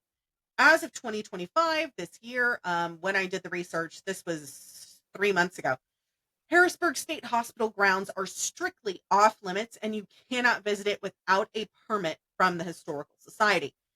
Trespassing is prohibited and there are zero tolerance policies in place and there are guards 24/7. Please do not step foot on this location. While the site has been a subject of interest for many, it's crucial to respect the current regulations and avoid unauthorized visits. I did look into it. You can get a permit. I'm not going to, Emily. Don't do that to me. It does nothing. And that's what you get. I just feel appreciated. You are appreciated. People still do try to break into it. But anyways, the next one that I sent is known as Hillview Manor. It's considered by most ghost hunters to be one of the most haunting and haunted buildings in all of Pennsylvania. It has been on several TV shows such as Ghost Adventures, Ghost Hunters, and Ghost Lab. It is located in Newcastle, Pennsylvania, and established on October 19th, 1926, as Lawrence County Home for the Aged. Served as a residence for many of the county's elderly, mentally disabled, and impoverished residents, including some children during the Great Depression who were abandoned by their families. Did you know during the Great Depression you could send children by mail? It's the Boxcar Children series. The more you know. Anyways, a lot of the children were never collected by the United States Postal Service, and they were turned over to homes. Or just left on boxcars. Anyways, in 1977, after significant renovations, the facility was renamed Hillview Manor. There is a horror movie based off of this name. The manor, that's why Rachel was making that face. Emily, you look sad. Huh? You look sad. I got disassociated for a hot second. Well, it's my voice. It's okay. She does that all the time. So the manor operated until 2004 when it closed due to financial constraints. Subsequently, the building was sold and remained vacant for a period before being repurposed to offer historic haunted tours and paranormal investigations. Are you ready for the haunted shit? So, Hillview Manor is renowned for its paranormal activity, attracting numerous ghost hunters and enthusiasts. Reports from visitors and investigators include unexplained voices, footsteps, doors slamming, opening, or closing, although locked, objects moving, and sights and apparitions of doctors and patients alike. One of the most notable legends is a young boy named Jeffrey, who is said to appear in room 105. According to folklore, encountering Jeffrey is considered an omen of impending death, though no documented fatalities have been directly linked to these sightings. The manor has been featured on several investigation shows, which we've already talked about, including Ghost Asylum, further cementing its reputation as a hotspot for supernatural activity. Today, it offers a variety of experiences for those interested in its haunting history, including public tours, which are open to small groups, and these sessions allow participants to explore the manor's haunted areas under severe guidance and supervision too, of experienced staff. Groups can reserve the entire building for a more exclusive experience, with options ranging from 4 to 8 hours, giving you private group investigation opportunities. The daily tours are scheduled on weekends and they provide a daytime exploration into the manor's history, reported hotspots. Special events are known as Scare Manor, a haunted house attraction during the Halloween season, paranormal conventions, and psychic fairs. You too can book a tour on Haunted Hillview Manor. That being said, we're getting close to the end here, guys. I got 7 left. So close to being done. So I'm sorry for taking so long. Next, we have the Hotel Bethlehem, which if you look at the pictures, it's quite a formidable hotel. It is beautiful. So the lead based panel windows in the front, we were talking about it earlier, Elf versus Hobbit. So it's definitely Art Deco. No, Art Nouveau, not Art Deco. I went too far. It is one of the most haunted hotels in Pennsylvania and is probably the state's most popular spot for ghost hunter enthusiasts to come stay. There was once a very house in Bethlehem before being transferred into a hotel. And in 1741, the Moravian settlers bought the first house of Bethlehem here. It was a log cabin that served as a shelter for the community until it developed the rest of Bethlehem over the next few years. In 1794, a general store was established on the same location, which was later remodeled into a hotel in 1822, hence the elf decor, known as the Golden Eagle Hotel. This hotel operated until 1919, when it became temporary housing for convalescing soldiers returning from World War I. For those of you who don't know, convalescing hospitals are known as what type of hospitals, Emily? Psych wards, in a sense. Convalescent, I believe in a sense they're psych wards. They were more rehabilitation. Yeah, rehabilitation or hospice centers. Come on. Wasn't too far off. Because Shell shock. Downton Abbey. Yeah, Downton Abbey, yeah. Never seen it. I haven't either, but I read it. It's a book. Haven't That read they it made either. a very long show and a couple movies off of. My mom It's is really cool. that is one of the shows my dad is obsessed with, is Downton Abbey. And I was like, I don't want to watch Downtown Abbey. He goes, don't be uncultured. It's Downton. My dad was a Trekkie, so I know every season of Star Trek. So Charles Schwab, the president of Bethlehem Steel, ended up becoming the Charles Schwab Company. He envisioned a grand hotel to replace the Grand Eagle. So he formed the Bethlehem Hotel Corporation and raised $1 million through public stock offerings to finance the construction. The new hotel, which is designed in the Beaux Arts style, which is the Art Nouveau, was completed in 1922 and opened as Hotel Bethlehem. Hotel Bethlehem is a 9-story building constructed with fireproof steel I-beams and a testament to engineering prowess of Bethlehem Steel. Okay, then. All right, then. Do we need to stop?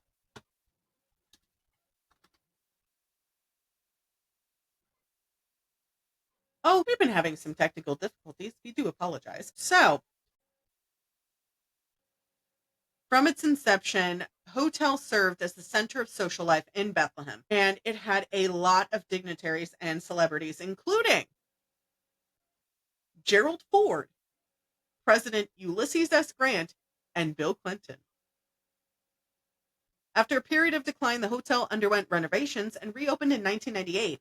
And in 2025, Hotel Bethlehem was named the #1 historic hotel in the country by USA Today for the 5th consecutive year, highlighting its blend of historical charm and spectral allure. The hotel is home to several resident spirits, each with unique stories, and there are at least 4 ghosts to be found here, which have strong historical ties to the hotel. Lady Frances Hope, also known as May Yo, was born in the hotel in 1866. She was an accomplished actress and singer. Guests and staff have reported hearing ghostly piano medleys believed to be a nod to her joyful pastimes. Mrs. Brong was the landlord of the property in 1833.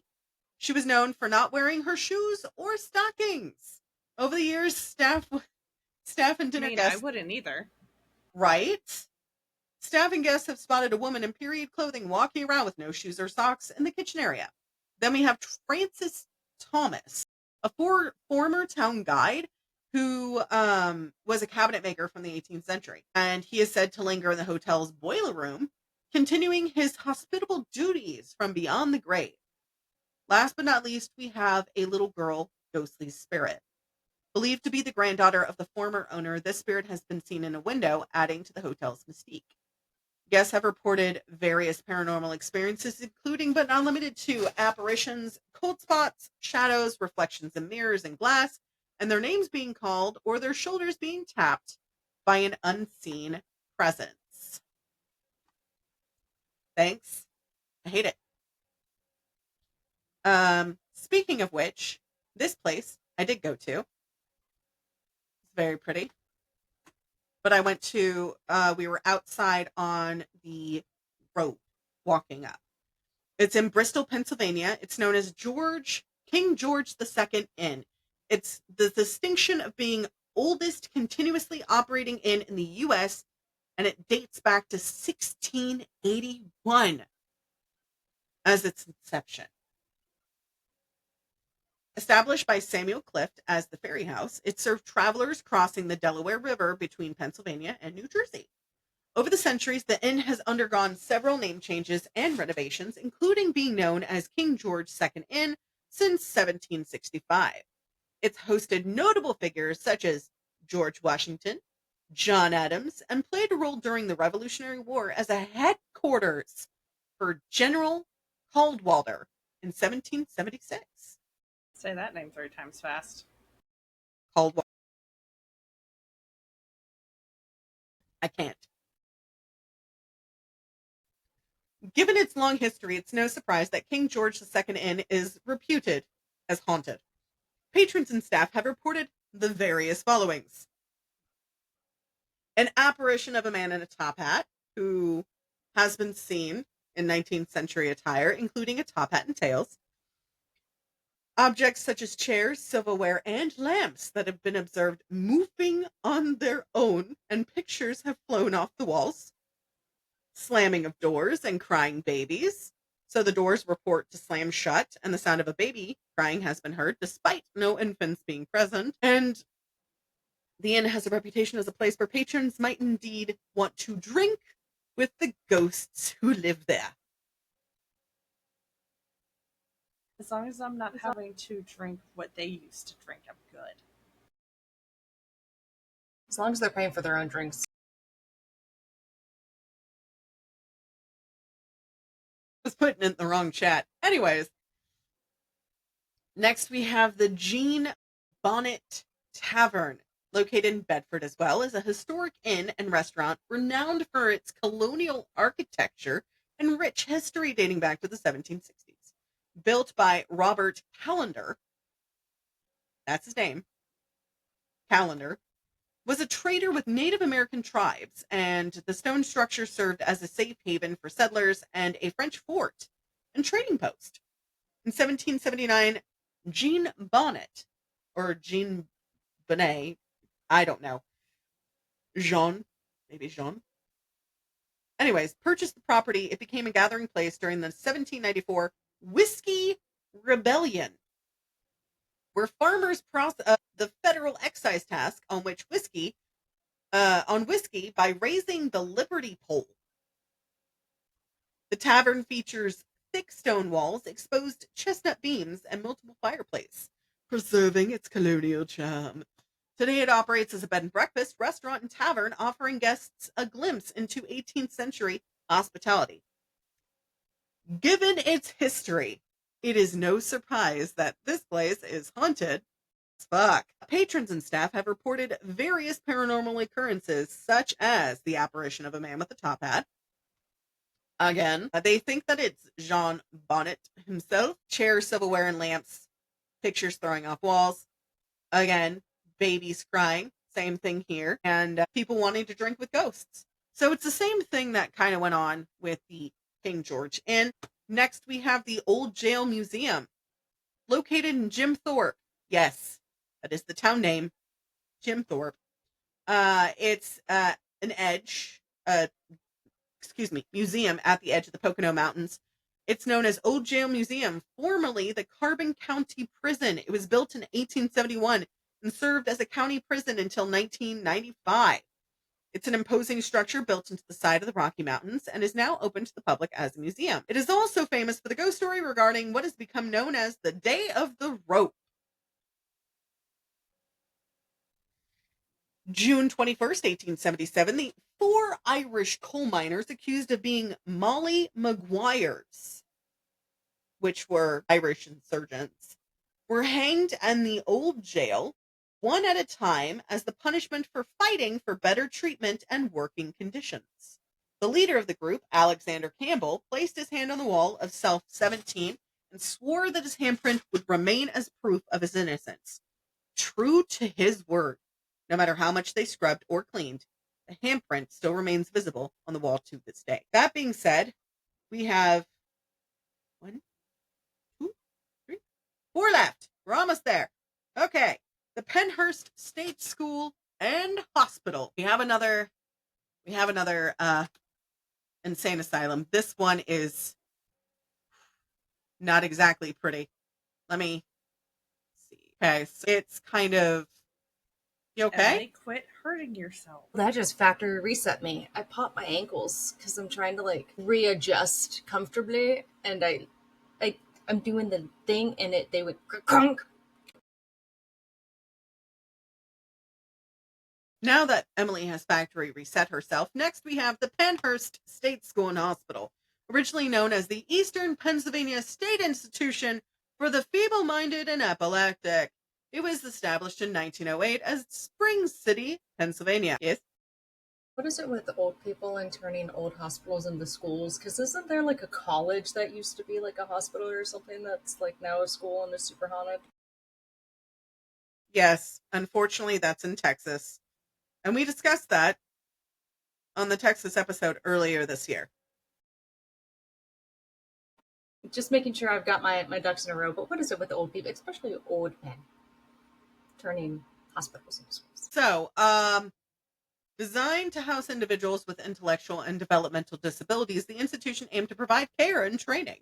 However, over time, it became notorious for overcrowding, inadequate care, and human rights violations. Oh no, who's surprised? Shocking. Nice. Its peak in the 1960s, over 4,000 residents were confined in facilities designed for far fewer. Listen, if you guys watch American Horror Story, this is the hospital they designed for that. That's what they based it off of, this hospital. This one and like 2 other hospitals. One in Kentucky and then another one in, I think, Montana. But anyways, conditions were harsh with reports of abuse, neglect, and institutionalized segregation. In a 1968 documentary, Suffer the Little Children, narrated by Henry Fonda, exposed these conditions to the public, leading to widespread outrage. Subsequently, the landmark legal case, Halderman versus Penhurst, was filed in 1974, accusing the institution of violating residents' constitutional rights. The case was settled in 1984, and Penhurst officially closed its doors in 1987. So, given its dark and turbulent history, Penhurst has become a focal point for paranormal enthusiasts. Visitors and investigators have reported eerie occurrences such as seeing shadowy figures and full-body apparitions of former residents, staff, and doctors, unexplained voices including whispers and cries that have been heard echoing through the halls. Nobody is there, but they still hear it. Sudden drops in temperature in certain areas, particularly in the tunnels and basements, which are commonly reported, especially the morgue. Sounds of footsteps, door slamming, and chains dragging on the floor have been documented despite the absence of people or things. This phenomena has been contributed to Penhurst's reputation as one of the most haunted locations in all Pennsylvania. The school now hosts paranormal tours, investigations, allowing the public to explore its haunted history firsthand. Why did I just use my hand towel for that? I don't know. Why? I don't know. You okay, my love? Oh, okay. So next we have, as I'm putting lotion on my face, Penn's Cave and Wildlife Park. Guys, if you didn't know, your hosts here are all extremely fucking blind. So pardon me while I get up close and personal to my screen. Penn's Cave is a wildlife park located in Center Hall, Pennsylvania, and is renowned for America's only water cavern. The cave was officially opened to the public in 1885 and has been a significant tourist attraction ever since. The nearby Penn's Cave, oh my god, I still have lotion on my nose, built in that same year, served as a hotel until 1919 and is now used for corporate offices and special events. The entire property was added to the National Register of Historic Places in 1978. The cave features limestone formations and a stream that runs through it. River Runs Through It was a great movie, guys. With tours conducted entirely by boat. The temperature inside remains a constant 52 degrees Fahrenheit per year round. Ooh, that's perfect for me. I'd be at home. You're so pretty. Eskimos are people too, honey. They are. They really are. Nice people too. I love the cold. My dad does too. I like the cold because then I can bundle up. Exactly. You can bundle up in as many layers as you want, but when it's hot, There's only so many you can take off because society deems nudity to be a horrible thing. exactly. Rip off my skin. Yes. So, as far as paranormal shit, Penn's Cave is steeped in local folklore and ghost stories that attract paranormal enthusiasts and other ghost hunters alike. One of the most captivating legends involves Nita Ni, a Seneca Indian maiden, and a Malachi boyer, a French trapper. The couple's forbidden love led them to flee, but they were captured, and Malachi was thrown into the cave to perish. Visitors have reported seeing ghostly figures suspended midair, seemingly offering protection along with strange mists. In addition to these tales, some visitors and ghost hunters have reported seeing shadowy figures and full body apparitions, cold spots, of course, and a few other things. But patrons have been seen trying to commune with ghosts. As far as Halloween celebrations, those interested in experiencing the eerie atmosphere can go on the annual Halloween Cave and Maze Tour. No, Emily, we're already going to stay at the other place. During All Hallows Eve celebration, the cave and Peter Miner's maze are adorned with Halloween decorations, offering a spooky experience for visitors. And if you want to visit here, you can also go on the guided boat tours, bus tours, and go to the wildlife park because they have a sanctuary. You have to go to the wildlife park. Yeah, you can go there. Not to the cave. That's all Emily. She can go do that. We'll go look at the animals. Squirrels. And then I'll call you up, guys.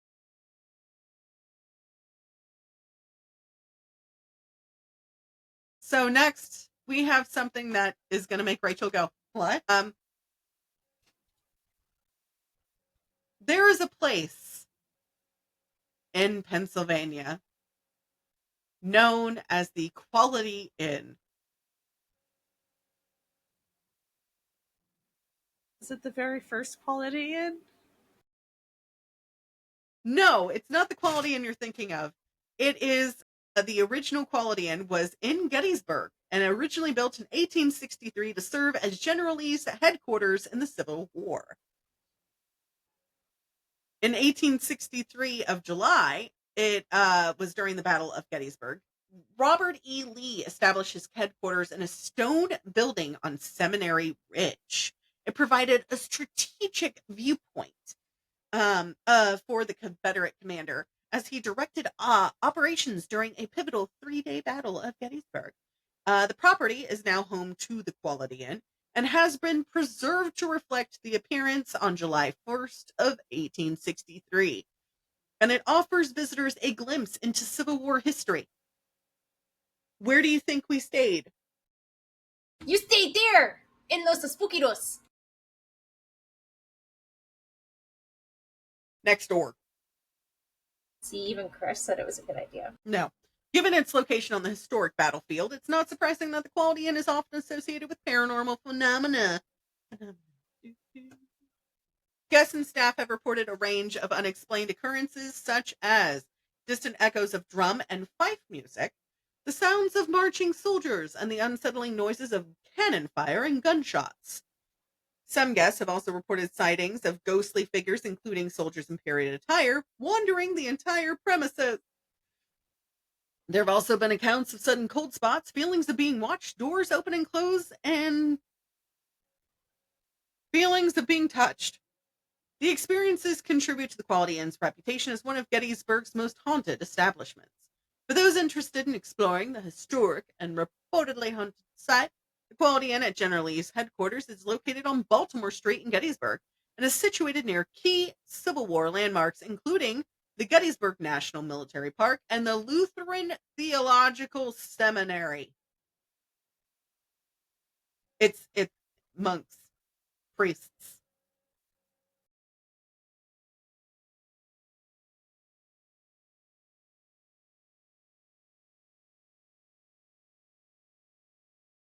Everybody look at my cat.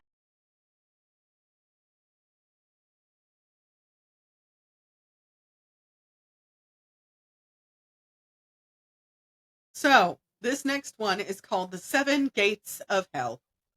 It was on an episode of Supernatural. You're welcome. I did this research. It's located in New York. It's a desolate area where apparently an old asylum once stood, but it's said to have burned to the ground because firefighters were unable to reach the remote area in time. Most of all of the patients perished in the fire, but for the ones that escaped. The seven gates were built to help capture the remaining patients who escaped. It's an urban local legend about an abandoned stretch of road and a set of tunnels said to be cursed. Stories vary, but the legend claims that there are seven gates along a road or path, each marking a spot where evil spirits or demonic forces can pass into our world.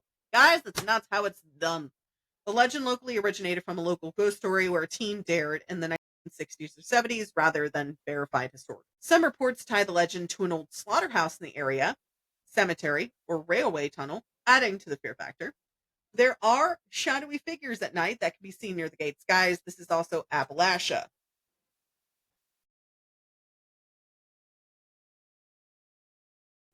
Need I say more? And cars allegedly stall, brakes fail, and objects move inexplicably near the gates. Guys, it's windy outside. There's like nature and bugs that move things, you know. Ants can move an entire Emily's smack segment if he's hurting you. Ants can move an entire Emily? Well, okay. That's a lot of ants, though. Meanwhile, me having luck with the red fire ants biting my fucking feet. Anyways, so unexplained noises such as screams, change, and strange voices are commonly located, as well as some legends say if someone passes through all seven gates in order at midnight, they'll be cursed, possessed, or transported into another dimension. I think that's just them fucking with the fae. Probably, more than likely, considering the fact that there are rings present. I was thinking that it's okay, you get all twisted, turned around, and then you get lost. Not another dimension. You're just lost in the woods. Right. Yeah. So the site is considered dangerous and it is on private property. So trespassing is illegal and frowned upon, guys. Most accounts are anecdotal and found on Reddit. So there's no verified supernatural phenomena. The legend is largely fueled by local folklore and urban myth culture, which means it's probably not true. But guys, that was the haunted history and spookinitcha of Pennsylvania. How'd I do? Very well. Good job. Thank you very much. I appreciate it. I loved doing this research because I got to learn a bunch about the 23 Days How to Hate Your Parents trip, along with, I can't see it because it's on the bottom part of my screen.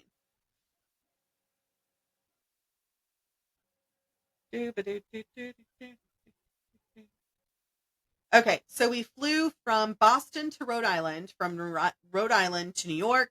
In New York, we went to Ellis Island, to the Statue of Liberty, took the train to Union Station to Penn Station, spent the 4th of July in Penn's Landing and saw the fireworks display, then drove to Lancaster. We took trips to Amish country, Hershey, Pennsylvania, Gettysburg, and Planet Hollywood.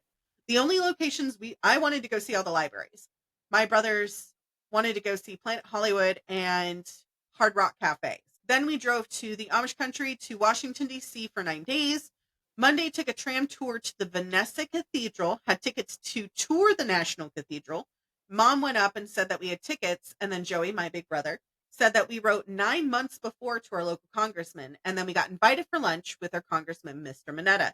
We knew his niece. She lived nearby. Mom confirmed this.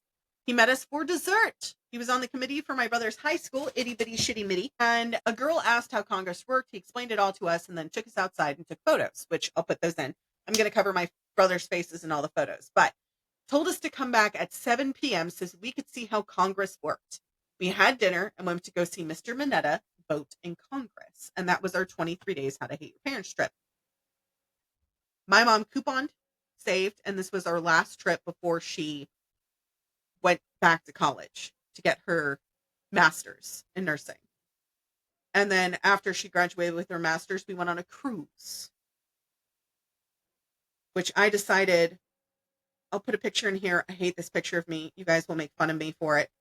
I had cornrows, and I was going to wear them to my cousin's wedding.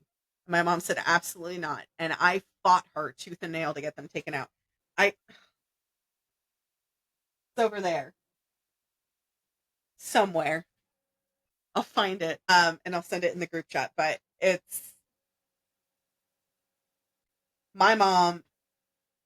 Her and I have fought a lot, and there was a lot of things she did for us that we weren't able to get, So she did well with what she had. She's not a bad mom. She's really not. She did well with what she had. But I hope you guys enjoyed that little interview with my mom. She's a great lady. She's fantastic. If you don't know her, her name is Jeannie. She's fabulous. You guys met her at the wedding. You're muted, She's Emily. adorable. She is adorable. She is a whopping 4'9", 4'8". She is a force to be reckoned with. She really is. And her and my dad Where are you get your spiciness from. I do. Her and my dad are so cute. I'll put a picture of the wedding they just went to. My cousin's now married. Mazel tov to the happy couple. But that is our show for today. And we only have a few more episodes left, right, Rachel? Yes.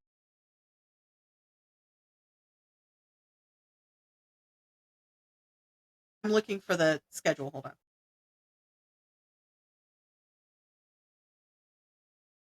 While she's doing that, everyone taking my fat cat. He was making biscuits the whole show, if you couldn't tell. And now he's done with you.